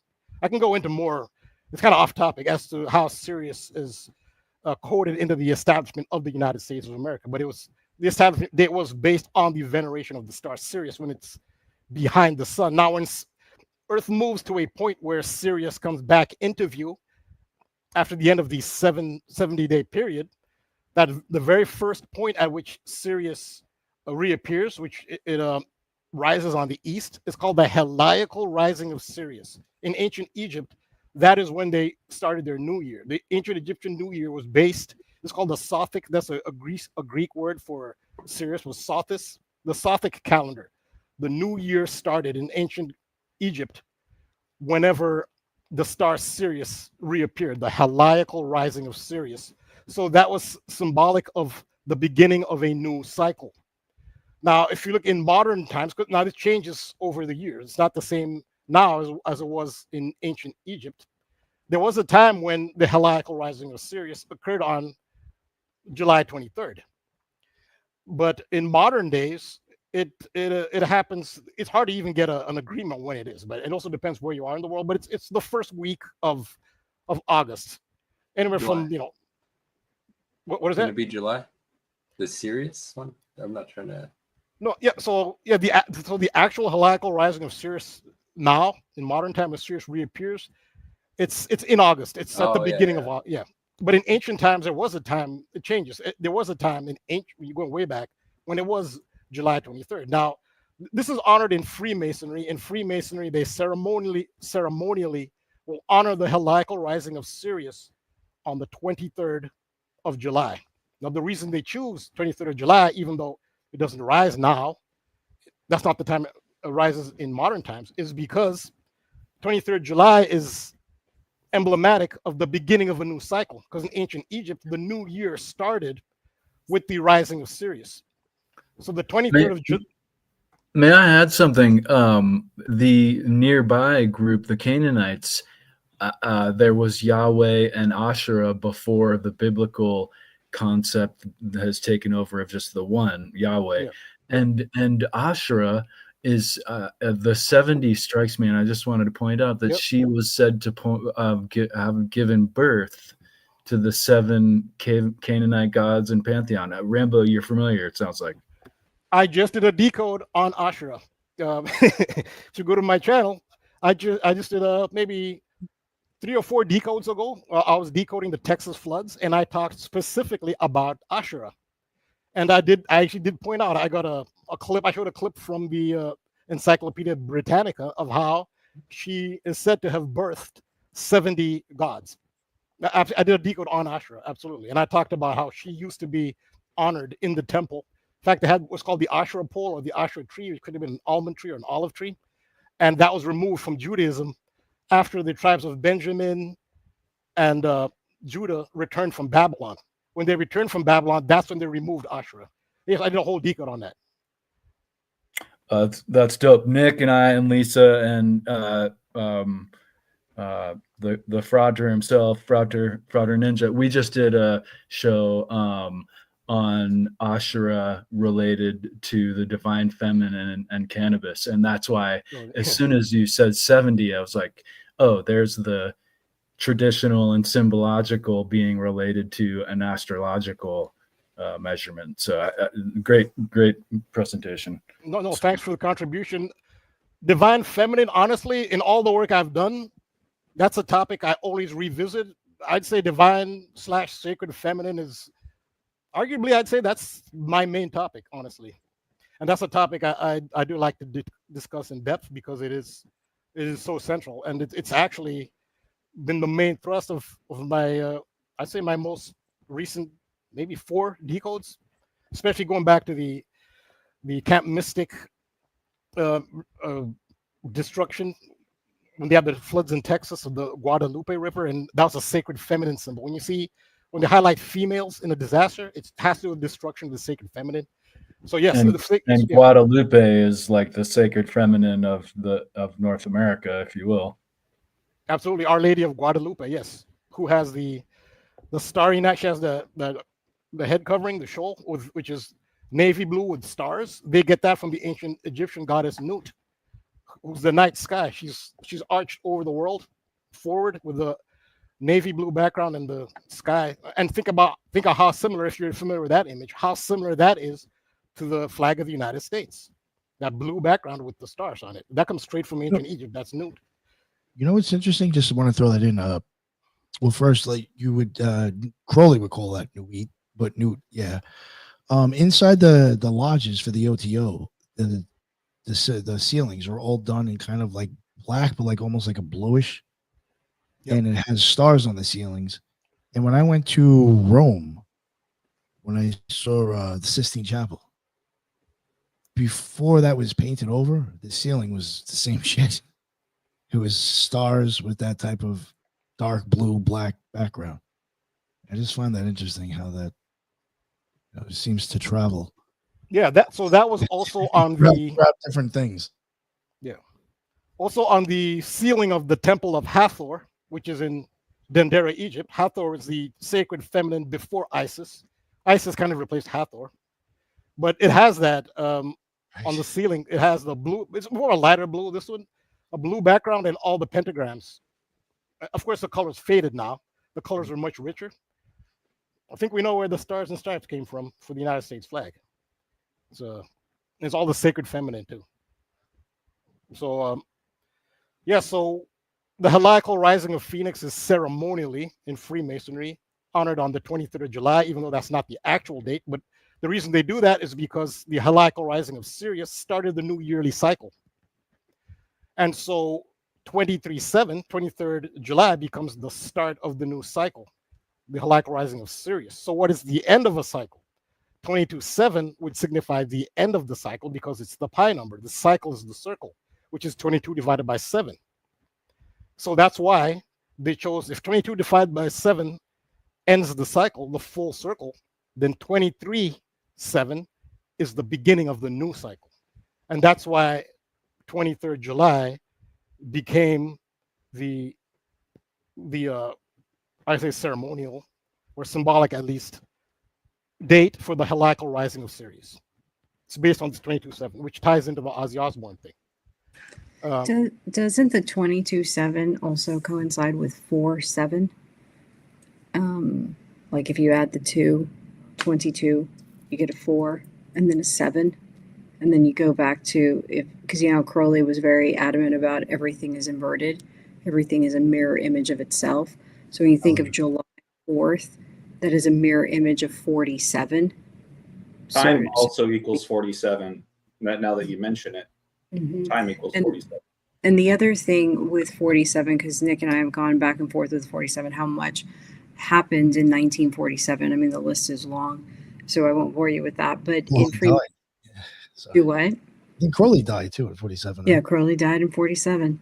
One of the main things with 47 is in Freemasonry, Euclid's 47th proposition, which is also known as the Pythagorean theorem. It's like one of the most fundamental geometric principles with their, I guess, symbolizing the pursuit of knowledge and the perfection of like life and what have you. So I wanted to kind of throw that in there as well.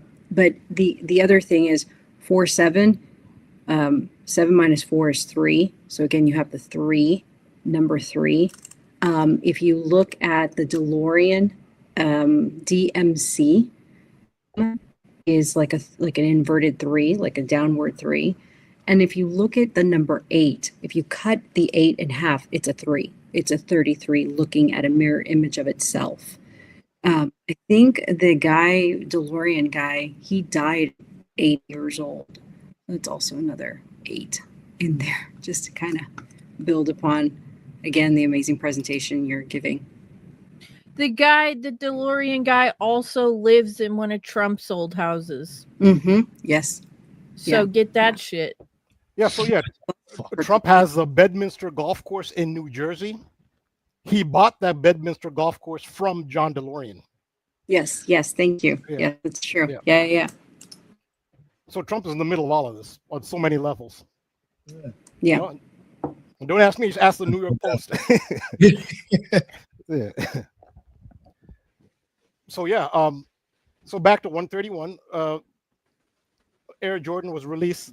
So Air Jordan's enjoying its 40th anniversary, and so is Back to the Future enjoying its 40th anniversary. And you see how they're tied in. Michael Jordan, how he's tied into time travel. Michael Jordan, Michael J. Fox. And so I talked about the 131 house based on the gematria of time dilation, and that's the locomotive number. So Gibson Guitar has an ad campaign that's going on right now. Again, and I was already on the Back to the Future thing all year, since Michael Jordan's son in early February, got his car stuck in the tracks. And this is an example of confirmation of what I've noticed. This is a thing for them. This is a thing. So Gibson Guitar decides in 2025, now we know why 2025, to do an ad campaign. And the ad campaign of Gibson Guitar in 2025 is based on Marty McFly's performance at the Under the Sea dance, where his parents met in Back to the Future, where he plays Chuck Berry's Johnny B. Good. And then they have the band that's playing in Back to the Future is it's the fictional cousin of Chuck Berry. His name is Marvin Berry, his fictional cousin. And Marvin Berry's hand is injured, so Marty decides he'll take Marvin Berry's place and play Marvin Berry's guitar. This is Chuck Berry's cousin. And then Marty McFly very famously plays Johnny B. Good. So the ad campaign now is that the guitar has gone missing since they filmed Back to the Future. I didn't actually go missing, but this is a Gibson Guitar ad campaign. And I gave the example, it's like a New York Post again, but all media was promoting this, even in websites and on news TV. There are all these, network television at the end of the news, actually lighthearted stories, and they call it Lost to the Future. There's even a website, losttothefuture.com, about the missing Gibson guitar. Well, what it is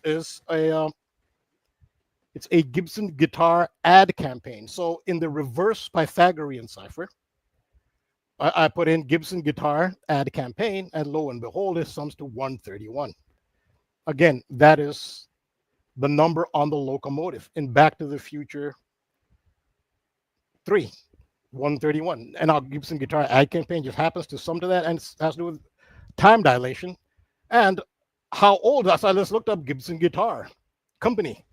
How old do you think, by coincidence, Gibson Guitar is in 2025? There's Gibson Guitar Incorporated, founded in 1894, is 131 years old.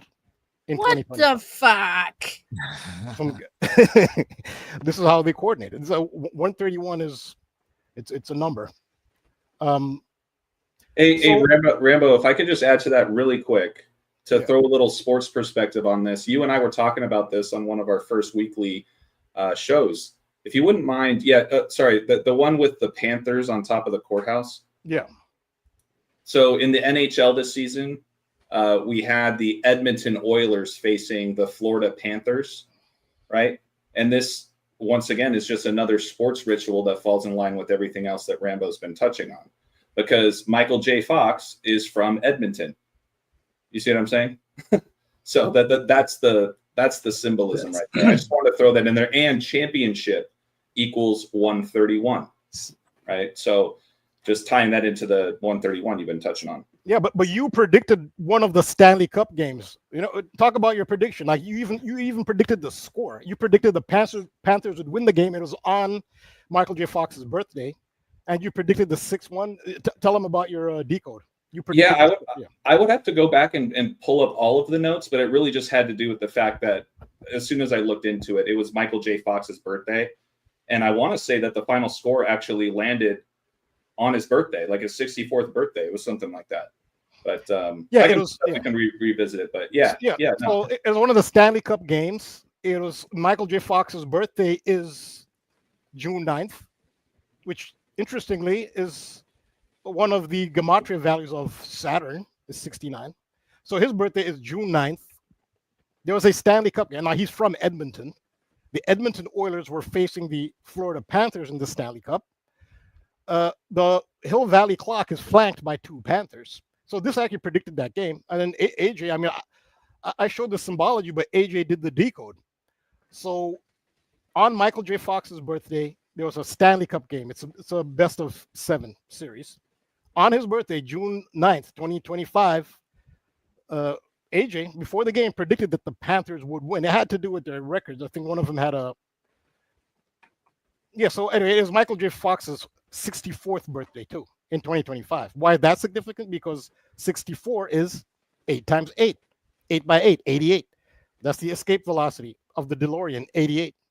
And so his 64th birthday, that's another reason 2025 is so significant, because Michael J. Fox turns 88. And another 88, incidentally, so Biff Tannen has an official birthday. His birthday is March 26th. I believe it's 1937.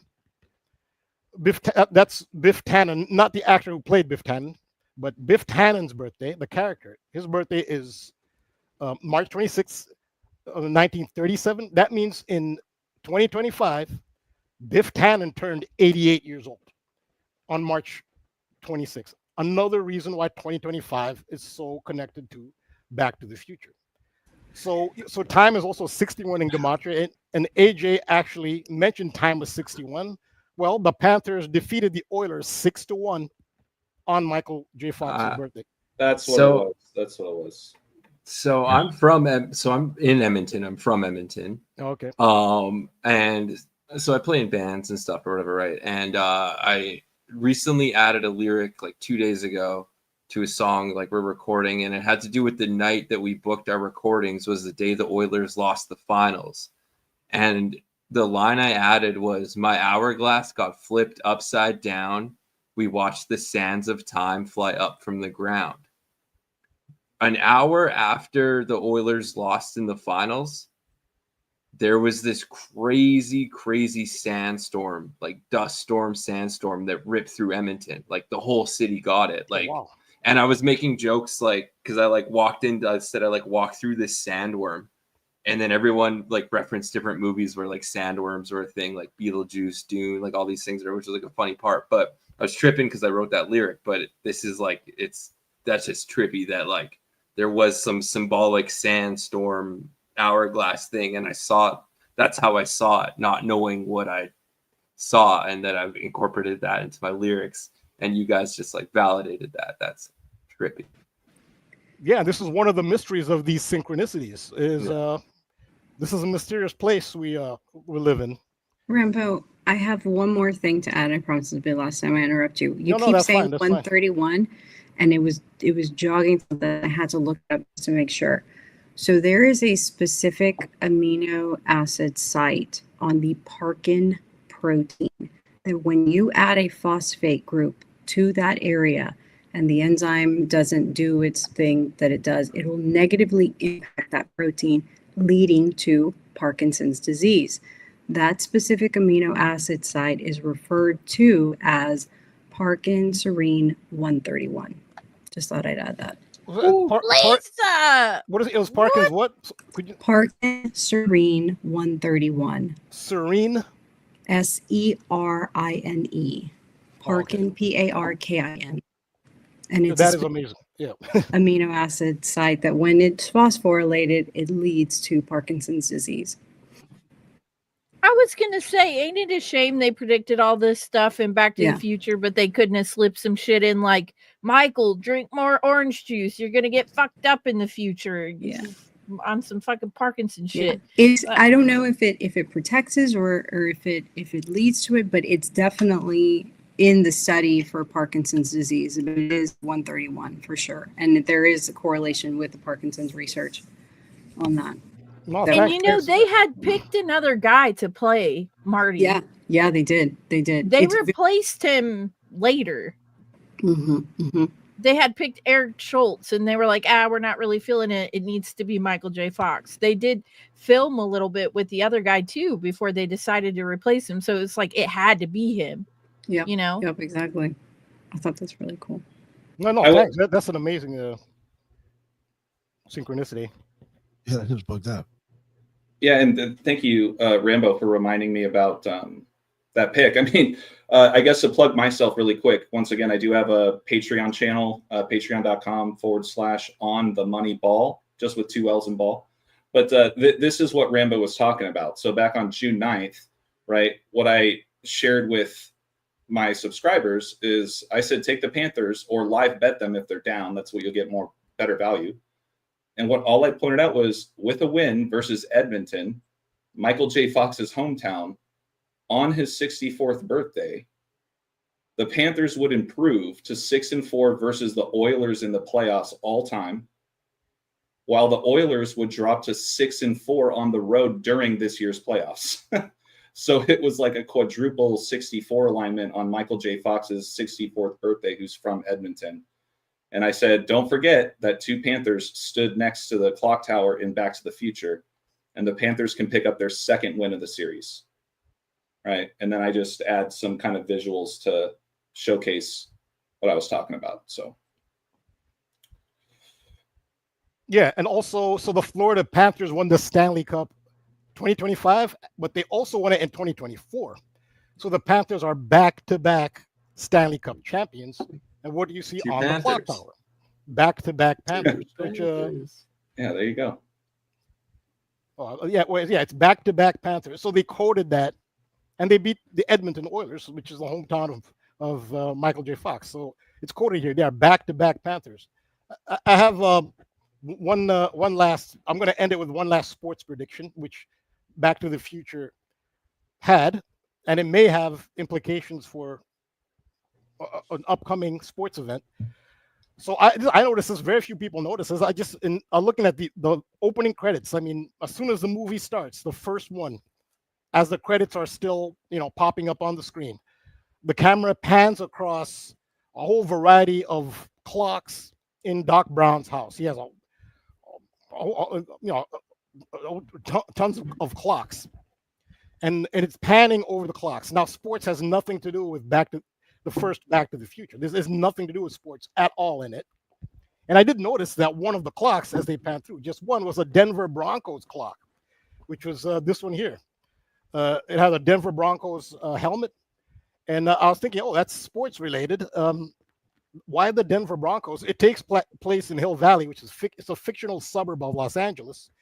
I guess the Los Angeles team at the time would have been the Raiders. That would be understood. Why?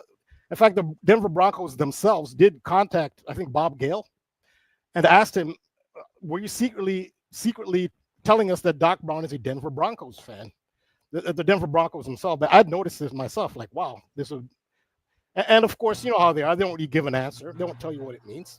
but I did take that into account. So they did have this. Now, in Back to the Future 3, the train is going to San Francisco. In fact, there's a scene where Clara is the lady, Clara Clayton's her name. She's Doc Brown's love interest.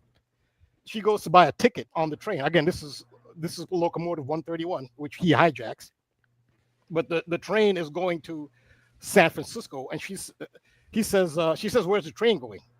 And the ticket booth operator says, "It's going to San Francisco is the final destination," he says. So she says, "Give me a one-way ticket."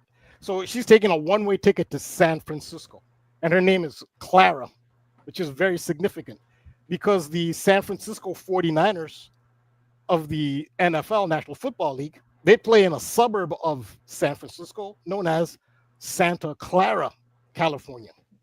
Unbelievable, Rambo. Right, and that's his love. Right, and that's his love interest. I wish I could get a clip of that just to hear it yourself. But he says San Francisco final destination. He says, "Give me a one-way ticket." This is Clara. What's in Clara? Santa Clara is where the Super Bowl was held. So I'm looking back, and this was produced in 1985. So they had the Denver Broncos clock. A Super Bowl was held in Santa Clara in 2015. So in 2015, again, year ending in 5. Remember, Back to the Future actually goes to 2015. In Back to the Future 2, they go to 2015. Well, in 2015, the Super Bowl was held in Santa Clara, which is a suburb of San Francisco. And so this tells you why the Bronco clock was slipped in there, because it's a Super Bowl 50. Who was in Super Bowl 50 in 2015 in Santa Clara? The Denver Broncos were. And the Panthers, right? Wasn't that against the Panthers? Oh yeah, you stole my thunder. I was going to get that. I'm sorry, Ram. I'm sorry. I couldn't help myself. AJ's the guy who goes to a movie theater. He's seen the movie before, and he yells out, "Okay, watch it. What's going to happen?" That's funny. No, I'm sorry, brother. No, that's no problem. But so that was Doc Brown's love interest, Santa Clara, who took a one-way ticket to San Francisco, which held the Super Bowl 50 in Santa Clara. Now you know why the Denver Broncos logo was there, because who did they face? AJ will tell you. It was the Carolina Panthers. And where's the Panther symbolism? It is in the clock tower. You have the Panthers, but there's a kicker that AJ did not reveal. He didn't spoil everything. Who was the MVP? So when Marty McFly first arrives in 1955 on November 5th, as soon as he arrives at downtown Hill Valley, in the background, you see a Miller beer truck. So it even says Miller High Life, the Miller beer motto, Miller High Life. It's undeniable, a Miller beer. They even have the logo with the curled M, which looks like the Virgo glyph, if you're familiar with astrology. Virgo, the earth sign, grain. So this Miller truck, it's really stood out, this product placement. I thought, man, this is significant. Why is the Miller beer? I did a whole video on that's another, a whole entire decode just on the significance of Miller. And I just to give a clear idea of what the Miller logo looks like, which most people do recognize, Miller Beer of Milwaukee, Wisconsin. That was what greeted Marty McFly as soon as he arrives in downtown in 1955. Who was the MVP of Super Bowl? It's kind of small to see it. The MVP of Super Bowl 50 between the Broncos and the Panthers. The MVP was Von Miller, and of the Denver Broncos. This is a linebacker. So they coded that into. They don't not only coded the Panthers and the Broncos, and Santa Clara is held in Santa Clara, California. They also coded in who would be the MVP of that Super Bowl with Von Miller. With this, and this goes even further. Von Miller's birthday is March 26th. And you remember I mentioned March 26th earlier? That's Biff Tannen's birthday. And that was the Super Bowl MVP was born on Biff Tannen's birthday. So yeah, I'll end it there. Yeah. Rambo, can I add one little thing? I'm not going to spoil anything. No, I'm done. I'm actually done with my presentation. You can take No, I was going to say this is perfect timing with all of this because this is my second blessing to be, on the Occult Rejects. I'm forever grateful. But the first time that we were here, it was, I want to say, a day or two after one of our latest live streams, and I blew Julia's mind about John Denver because I was talking about Kobe Bryant, and then Julia goes on about how John Denver was her Kobe. And when he died, and then that was right at the time when you had shared with me about that fan in MLB baseball falling from the stands and falling into the running track of the baseball field right in front of John Denver's Country Roads Take Me Home. And that I don't remember the date on that. I would have to go back and check. But it was April 30th. It was April 30th. That's right, on the founding date of the Church of Satan. Exactly. Yeah. So I don't know if you have anything else you can add about that particular story and how, and with everything we've been talking about, there's definitely got to be more there. Yeah. So the fan fell from the stands at called PNC Park in Pittsburgh. So the Pittsburgh Pirates home stadium. A fan fell. It's a pretty long fall, 21 feet. So the fan fell onto the playing surface. Yeah, and in the background it was an ad. So states will have ads to encourage tourism. That ad was actually for the state of Virginia to encourage tourism to the state of Virginia. And it had Take Me Home Country Roads. Now, the reason I mentioned why John Denver was significant is because on that date, April 30th, 2025, the close friend of John Elway. Now, John Elway was the Hall of Fame quarterback for the Denver Broncos. In fact, that's the only team he played for, was the Denver Broncos. So his name is John Elway, a hero of the Denver Broncos. So he is John Denver in a way. He literally is John Denver. So John Elway, a week before, had been driving a golf cart in California, and his friend fell off the back of the golf cart. And they say he died from his fall. Now, the date that I think he died 4 days after the fall. The date that his friend died, this is John Elway, this is literally John Denver. The date that his friend died from the fall from the golf cart, which had no witnesses. The police didn't even show up, amazingly. The date his friend died was April 30th. So that fan fell from the stands onto the field in front of the Country Roads Take Me Home ad on the same day, April 30th, that John Denver, John Elway's friend, died, falling off the cart that he was driving. So two things happened on that day. The fan fell, and his name was Jeff Spurbeck. He was a close friend of John Elway, a hero for the Denver Broncos. They both died on April 30th. And the symbolism there, too, is some people refer to Satan or Lucifer as a fallen angel. And I've done a whole bunch of decodes on, there's a lot of fallen angel rituals, which ties into Ozzy Osbourne. It's Lucifer. They also say the Satanists, they really revere the literary work Paradise Lost by Milton. They really revere that, Paradise Lost. So Paradise Lost is one of the works where they equate Lucifer with Satan, because that only comes from Dante's Inferno and Milton, Paradise Lost, where Satan is Lucifer. The term Lucifer really means light bringer, light bearer. It could refer to the sun, it could refer to Venus, but it's actually Dante and Milton who make the equation of Lucifer with Satan.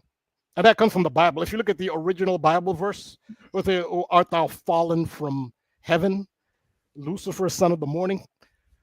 Well, it wasn't written in English, and it wasn't written in Latin. The original, originally written in Hebrew and Aramaic, it said it did not refer to Satan. It said King of Babylon. The equation of Lucifer came in Latin, and then Dante and Milton said, "Oh, Lucifer is Satan." So there's some controversy as to what Lucifer really is, but still, Lucifer is equated with a fallen angel, and you can see how Satanists, like I don't know, Ozzy is a Satanist, I guess you could say. They really revere the work of Milton, Paradise Lost. The fan falling to the ground off of the stands on April 30th, the foundation day of the Church of Satan, was a fallen angel ritual. And they've done a lot of those. If you hear a lot of falling stories, and it was John Elway's friend who fell off the back of the golf cart. And he died on April 30th. the same day that the fan fell from the stands. That was a fallen angel ritual on the anniversary of the establishment of the Church of Satan. May I point something out and then ask a question? I find it interesting, the panther symbolism, the twin panthers protecting time. I find it similar in design to the ancient lion gate and lion gates. Actually, there must have been more. Which happens Well, on August 8th is like the spiritual Right. woo-woo that's like, oh, it's Lionsgate 8/8. Yep. Right. Yeah. And that is also similar to the divine feminine symbolism. Ashura and various iterations of her would be associated with lions, or potentially big felines. So this just an interesting kind of theme. I wonder. Maybe this is a silly question, so forgive me, but I wonder if there are numbers that you guys find have an innate negative quality, or if all numbers have both potentials in them, or is there some that just really have a good aspect or a negative aspect, if you will, but or is it both?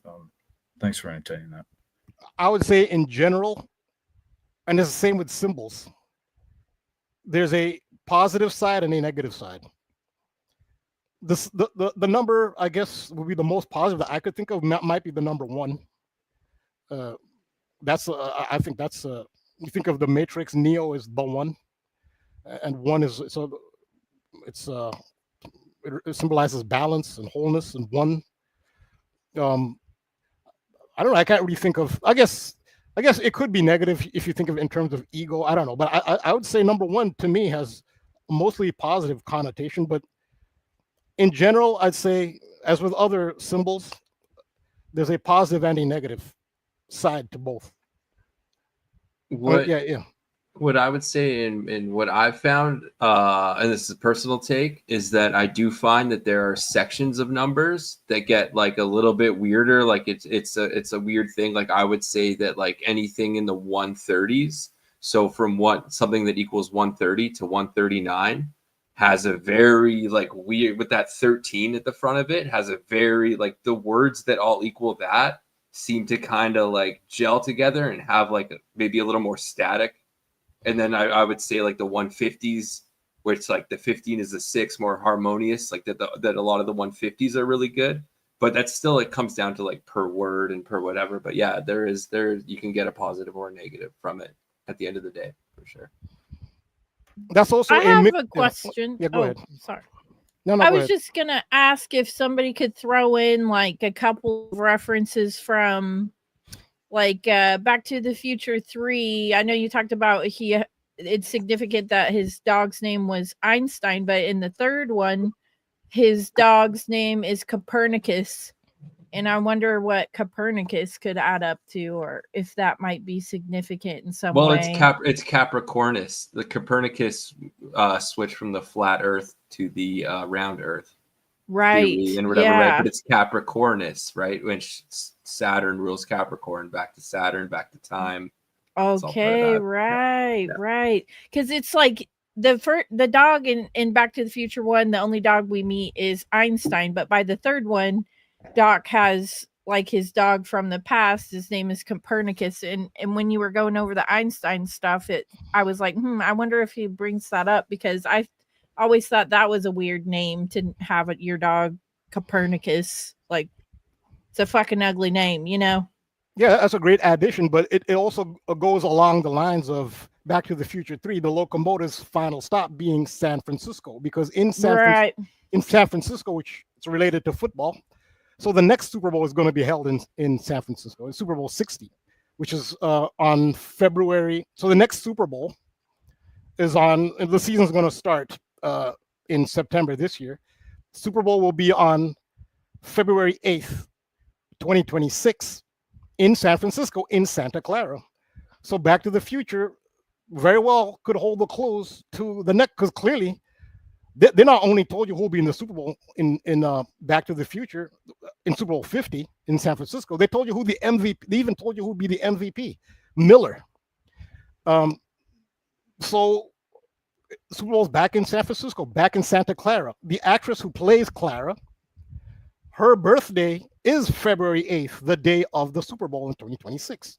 Oh, stop it. Absolutely, yeah. Her birthday is the day of the Super Bowl. It's in Santa Clara. So you think there are more clues? I mean, come on, you guys, seriously. Wow. So what about Jules Verne? Because that was really big in the third one too. Do you think that's significant at all? Because he references Jules Verne, I want to say maybe like 6 or 7 times in the third movie. Do you think that could mean anything, be significant in any way? I mean, I love Jules Verne because like Journey to the Center of the Earth and all that shit. I talk about that all the time, but he does mention it like several times in the third movie. Yeah, that is something to look into. When I think of Jules Verne, I think of 20,000 Leagues Under the Sea. Right, that's another one. Mm-hmm. And think of the dance in Back to the Future 1 where Marty McFly played the Gibson guitar. Enchantment Under the Sea. Under the sea, yeah. So you see, there's that Jules Verne hidden reference there. Right. And that could be a Neptune reference of different. So also the thing with Copernicus, so the 49ers, the San Francisco 49ers had a quarterback. So even if you weren't into sports, you heard about him. He transcended sports because he started doing the kneeling during the national anthem. The name was Colin Kaepernick. And he was the San Francisco 49ers quarterback. So Kaepernick could be a play on Copernicus. Yeah, given That's a good one. That is a good one for sure. That's a great one. It's always just right under your nose, eh? Like, yeah, exactly. Yeah. On the Under the Sea, Jules Verne. I think that's Kaepernick. So San Francisco is big. I mean, Golden Gate Bridge. That's another thing too. I mean, if you look at, okay, I'll bring up the just real quick. You have to see this image. The image of the logo for Super Bowl 60. Okay, Super Bowl.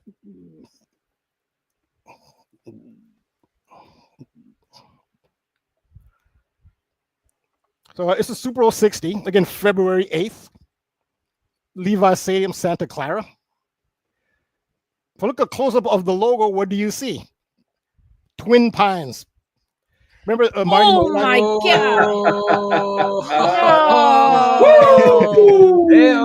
God! Yeah. So the Twin Pines, and that is where they take off from in Back to the Future. So, can I say something else too? Just by the way, I mentioned this to Nick before one time because I said, you know how like Netflix and HBO and shit and Hulu, they decide what the movies are going to be available the month before the movies are, like every month they put new movies out that you can watch on Hulu and Netflix and whatever.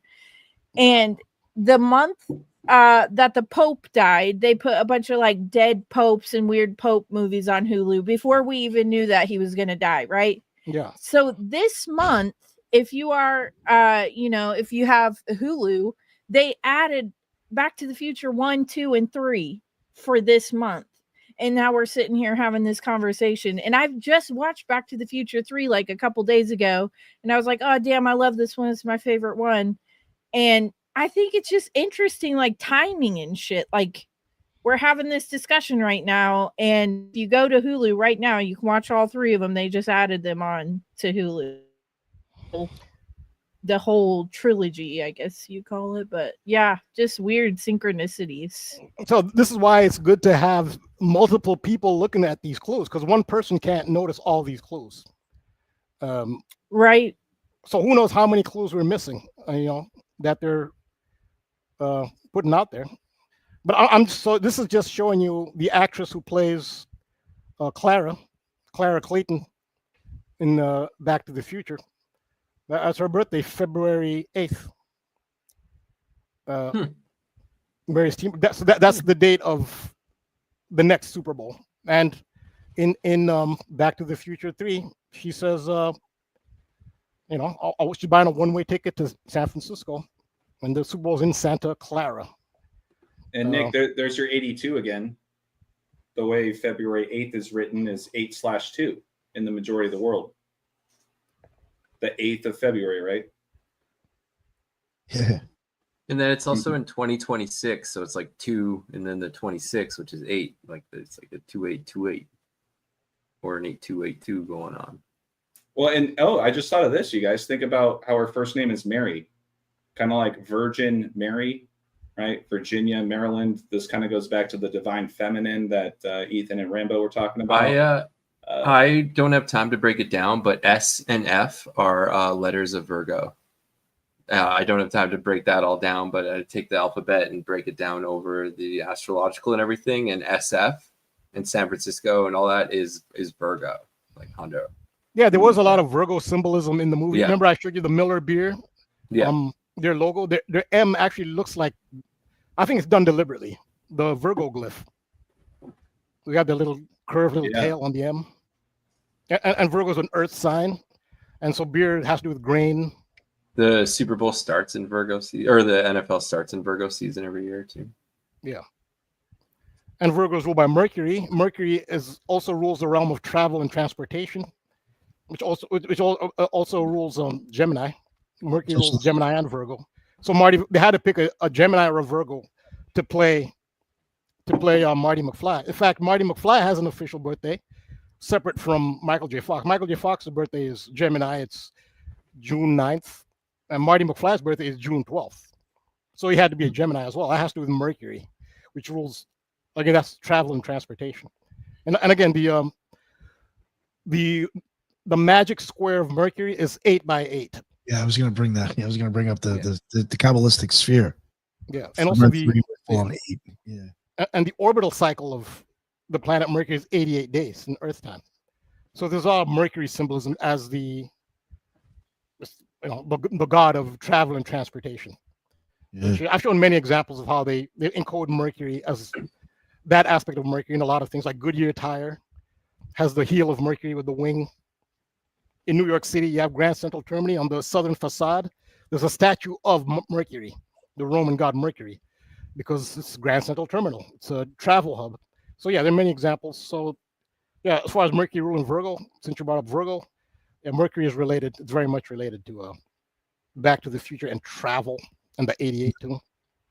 And Trump is a Gemini.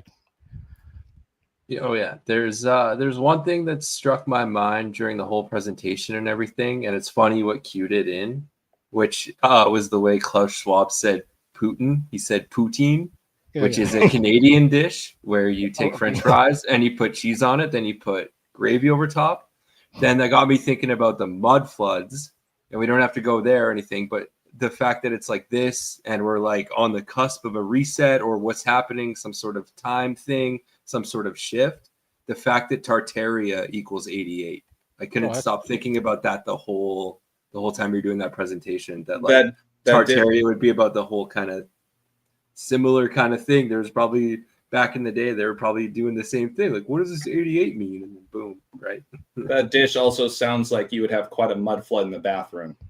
Oh, yeah. It's a southern thing too. I didn't know. What did you say French. It was? It's French, poutine. really? It's because poutine. we used to do that. I've lived in the South my entire life, and we used to call it okie poutine, and it was French fries with like white gravy and like chicken nuggets and shit, and just cheddar cheese. Just stack that shit up and just eat it with a fork. That shit is delicious. The traditional way is like cheese curds, which are like just like little matzo ball kind of things, and then you pour the gravy on it. Yeah. I mean, you will shit your fucking hungry now. Pants off if you're not used to it, but no, it's delicious. Great. Those Canadian winters, you need the poutine for sure. I think you pronounce it putain. I think that's how they pronounce it. Poutine. Yeah, putain. I think that's how it's Rambo. So another 88. You said it's Lionsgate, which I think August 8th this year is a date to look out for. What do they have in store for? I mean, with all this Back to the Future stuff, 88. So the neighborhood that Marty lives in is called Lyons Estate, and it has the entranceway to the neighborhood of the road. He goes by there in his skateboard. Has a statue of two lions on either side. It's called Lyons Estate. That's a reference to the '88 Lionsgate as well. Yeah. So I'll look out for August 8th this year for something. Rambo, the 8 makes another appearance. You'll keep referencing the floods of Texas. So wherever the X made, or where the eclipse made an X is like around Kerrville area. Yep. October, which is 8, and then you have April 8th. That was the other day of the other eclipse that crossed over. Yeah. And then Guadalupe, it is a valley of the mouth of the river of a wolf in Spain, and that's where Guadalupe originally got her name. It is a conglomeration or a synthesis of a name that is both Arabic, Spanish, or Latin. Arabic and Latin, due to the Moorish influence in southern Spain. Yeah, thanks. Yeah, we did. Yeah, I have been doing extensive decodes on the floods, and it's interesting how you'll just get synchronicity between seemingly unrelated topics. I did talk about the wolf. So the wolf, one of the main where you see the wolf prominently is the symbol of Rome, the she-wolf that nursed Romulus and Remus, and Romulus founded Rome. And it was feminine. Like even the dog with the star Sirius, it's a female. And also the goddess for Sirius is Sopdet. So it's a female, and the wolf, it's a she-wolf that nursed, the founder of Rome. So yeah, there's a lot of that sacred feminine symbolism. Yeah. There's also a really good Shakira song. Yeah, the wolf. That was in my decode as well, and that ties into Gematria. Oh, is it really? Absolutely, yeah. I did a decode on Shakira as well. So that's cool. I was in Kerrville a few days prior to the flood. I stayed there for a few days. And then I was in Hunt, Texas as well, because we were doing surveys up at the wildlife management area.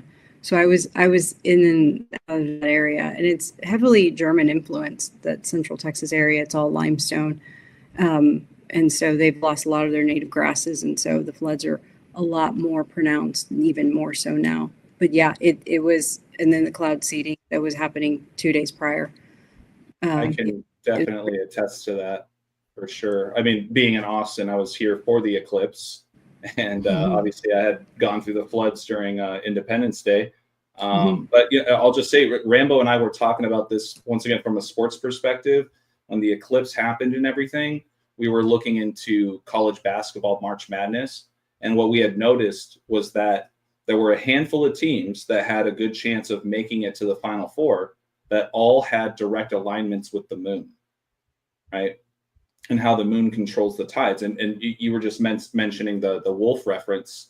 Well, who ended up winning that year? It was the Yukon Huskies. And there was a big thing about howling at the moon, right? So just that kind of whole reference there as well. And I just thought it was interesting too, that Mary Steenburgen, if you look right before Back to the Future Part 3, she was in a movie called Cross Creek. That's interesting because essentially all the creeks and rivers of Texas had flooded recently. But she was also in a movie called A Walk in the Woods. I feel like it kind of has that reference there as well. And she was born, it's a stretch, but not. She was born in 1953, and just the significance of Edmonton and Michael J. Fox and all that. Edmonton is on the 53rd parallel, which I've covered 53 a bunch on past OCCULT Rejects episodes for sure. Yeah, because the COVID equals 53. So covered it lots. Yeah, I've come across 53 in a different context, but yeah, it's a major number. Yeah. Isn't there some kind of big supermoon that's supposed to happen in August? Well, there's a name for I don't know. Yeah, there's a name for a full moon in each month. There's August, but I guess if this one coincides with the moon being real close to Earth, that's something to look out for. Absolutely. A full moon. I couldn't remember what day it was. It would be weird if it happened around the 8th, though. Yeah, if it I- coincides with 8/8, wow, that'll be something. I think it's later in August. Oh, okay. I'm doing the astrology in my head. I'm not is it checking later that in August? referencely. Yeah, well, like the eclipse would be later in August. But I'm just doing that based on my knowledge and the math that's in my head, saying that according to studying astrology for as long as I have, that it would probably be end of August, but I'm not. Everybody's gonna get fucked up. It's August and a supermoon. Everybody's periods are gonna start. Everybody's gonna go into labor. Okay, one more thing, Rambo, forgot. So the main epicenter or the main destruction, yes, Kerrville got a lot of exposure, but the main site was Hunt, Texas. And I was going to say H, which is 8, the 8th letter. So I wanted to throw that in there. I forgot that was the other thing I was going to say. Thank you. Yeah, thanks. Again, yeah, 8 is it's related to infinity, so it's time related. Plus, there's a lot more symbolism so one of the prominent symbolism in Back to the Future is it's based on the Hanged Man of the tarot. The Hanged Man is upside down, and I think TJ, you're talking about 130. Upside down is 130, and that's a reference to the Hanged Man of the tarot. If you're familiar, the Hanged Man is hanging by an ankle upside down. Which actually looks rough, but it's actually a positive card. It's a higher knowledge.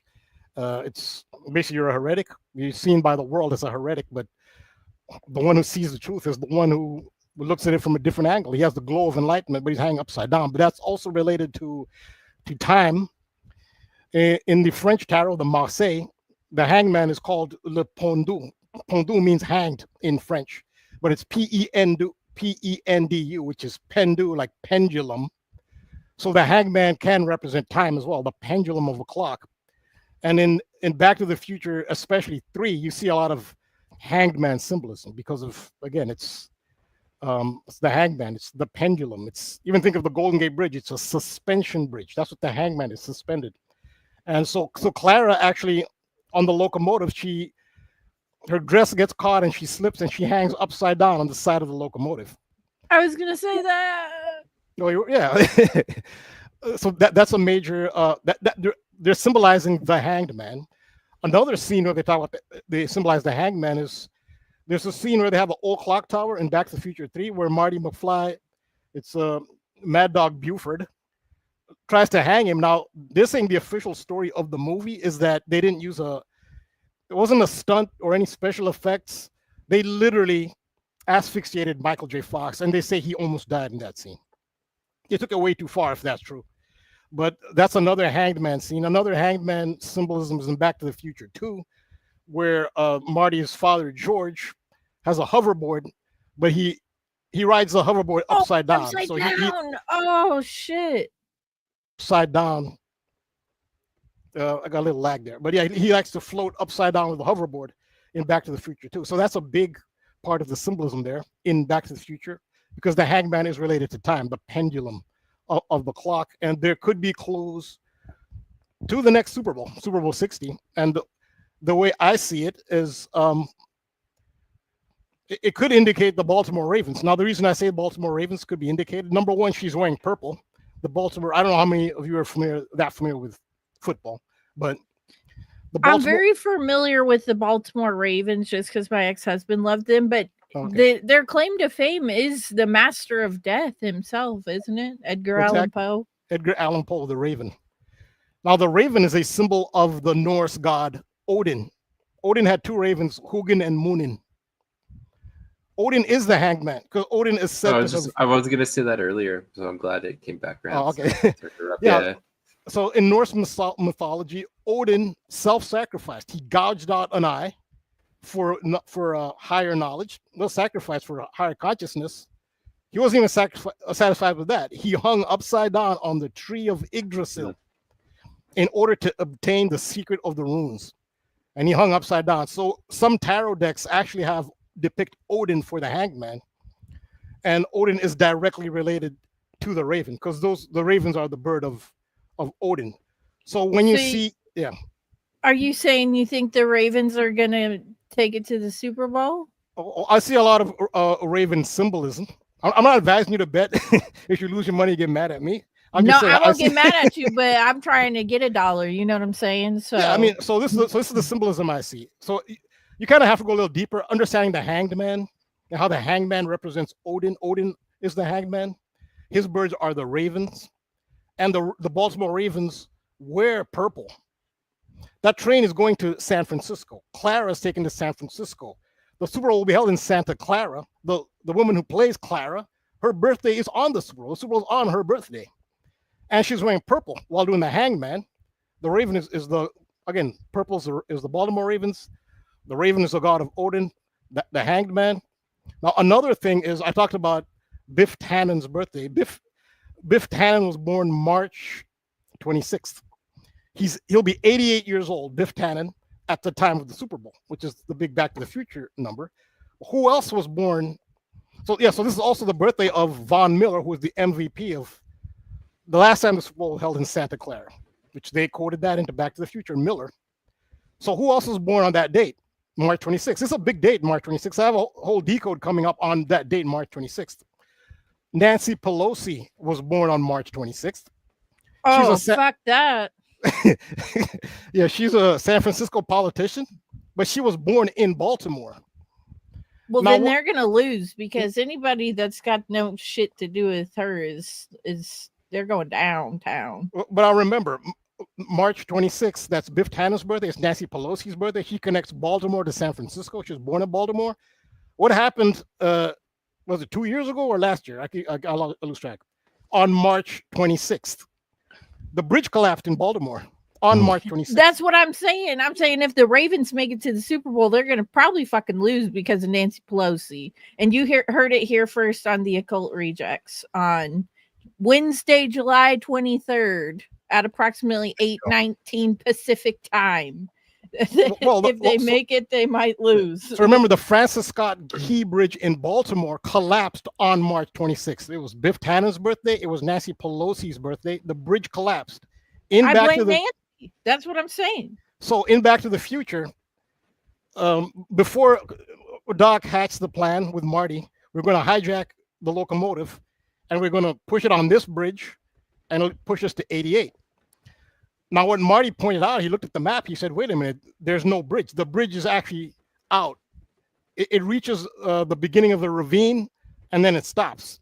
And he says there's no bridge up to the edge of the ravine. So that Marty actually pointed out there's no bridge. That's a reference to the Baltimore Bridge collapse on, by coincidence, Biff Tannen's birthday. They talk about a bridge collapse or no bridge. In fact, the last ride of the DeLorean is just as they reach the edge of the bridge. You know how Hollywood is, they make it dramatic. Right until they reach the edge of the bridge, there's no bridge. That's when he hits 88. Then he ends up in 1985. There is a bridge in 85, but it looks just like the Golden Gate Bridge. To me, that's a lot of Baltimore coding, with a bridge being out in Baltimore on 3/26, Biff Tannen's birthday, Nancy Pelosi's birthday. She's born in Baltimore, San Francisco politician. That the Hanged Man, she's wearing purple. There's a lot of Baltimore coding there, especially with the bridge. So you're saying, so just to be clear, are you saying this is good luck or bad luck for the Ravens? I'm saying it'll get them there. Maybe. But you're not sure if it's gonna be But Julia, a good thing.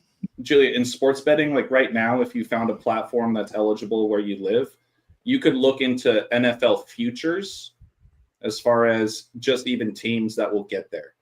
And most of those teams, even the favorites, all have value. So you can just keep that in mind. You can look at it as a potential future investment, to where if you put $10 down on the Ravens to win 60, then at least if they get there, you can still win. So it's all very interesting. I mean, this whole presentation's got me fucked up. Because we just covered Back to the Future, but not like this. This is a whole nother level. The other thing I was just going to add as we're kind of closing up here is that we were talking about Michael Jordan, right? And then I mentioned how today is the anniversary of Michael Jordan's death anniversary. We opened the whole show talking about Ozzy Osbourne's death, how it's connected to 666. Well, Michael Jordan's dad passed away shortly before he won his third championship in 1993, and he scored exactly 666 points in the entire playoffs. And he stands at 6'6", and he went 6-6 in NBA Finals, etc. But really, to tie it up, is that Rambo we haven't even touched on, and we don't need to go into it. Just the point is go look up Michael Jordan's birthday this year, February 17th, and you will see that there was a plane crash on the runway, on runway 23, where the plane flipped upside down, where the passengers were hanging upside down for another hangman ritual. So I just want to throw that in there as well, because Rambo was all over that the moment that broke. That's wild. So I also want to add another thing real quick. So that's what I haven't put here. It isn't enough. The Parkin 131 protein and Parkinson's, how Michael J. Fox had Parkinson's. There are two other famous people who had Parkinson's. Number one is Ozzy Osbourne had Parkinson's. He ties in. And you see how Parkinson's ties in with the 131, Michael J. Fox. Another famous person, if you know about baseball, if you're a baseball fan, especially an older baseball fan, is Kirk Gibson. Kirk Gibson is legendary. He played for the LA Dodgers, and in the year 1988, he hit one of the most historic home runs in the history of baseball.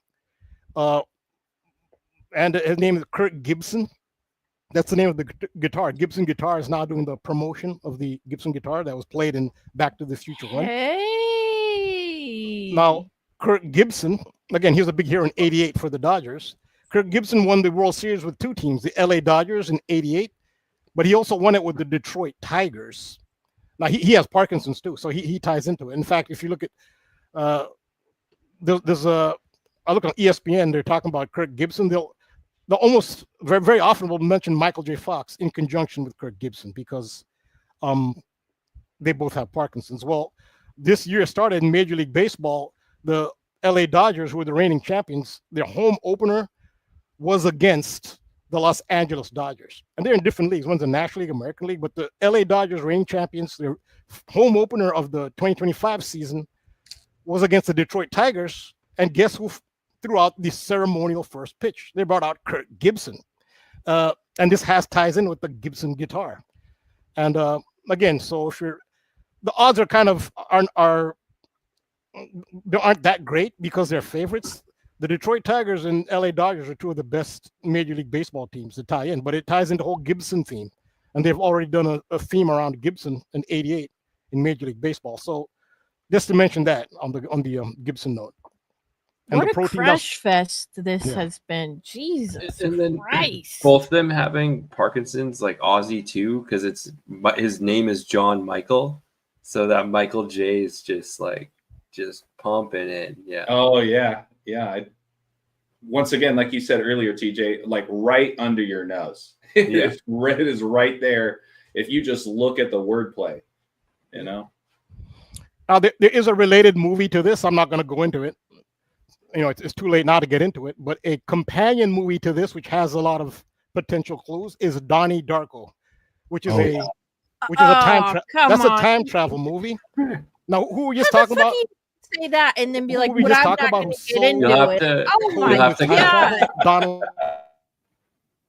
Holy crap. You'll have to come back on to do a Donnie Darko episode. Yeah, so Donnie as in to Donald. come back on for a part 2 of that. I freaking just watched Donnie Darko for the first time. My husband made me watch it like a couple weeks ago or months ago. And I was like, this movie smashes. I love this movie so much. And it was set in the year 88. Right. Oh my goodness. Yeah. And it's a companion movie to Back to the Future because he actually mentions Back to the Future in the movie. It's about time travel. So it starts on a certain date. It goes on it starts on October 2nd. It starts. It continues for 28 days, and ends on October 2nd, 1988. So it time loops. That's related to this. That's very much related to this. That's wild. Donnie Darko, Donald Trump, Donnie. Oh yeah.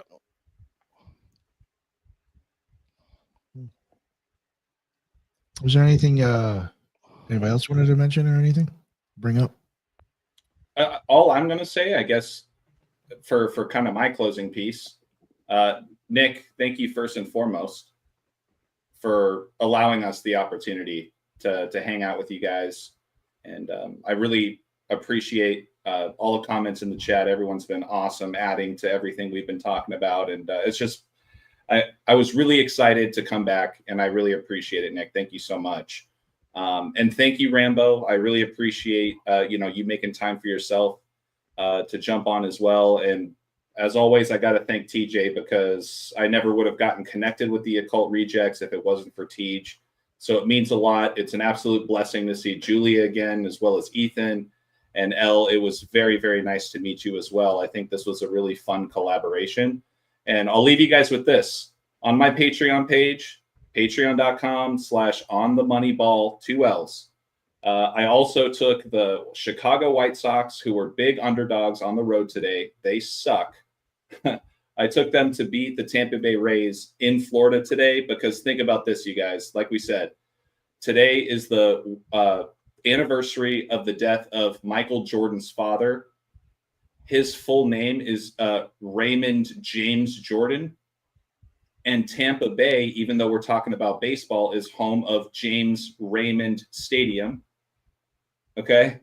And lastly, I'll just say Michael Jordan, right? He took 2-3 years off to play baseball. Who did he play for?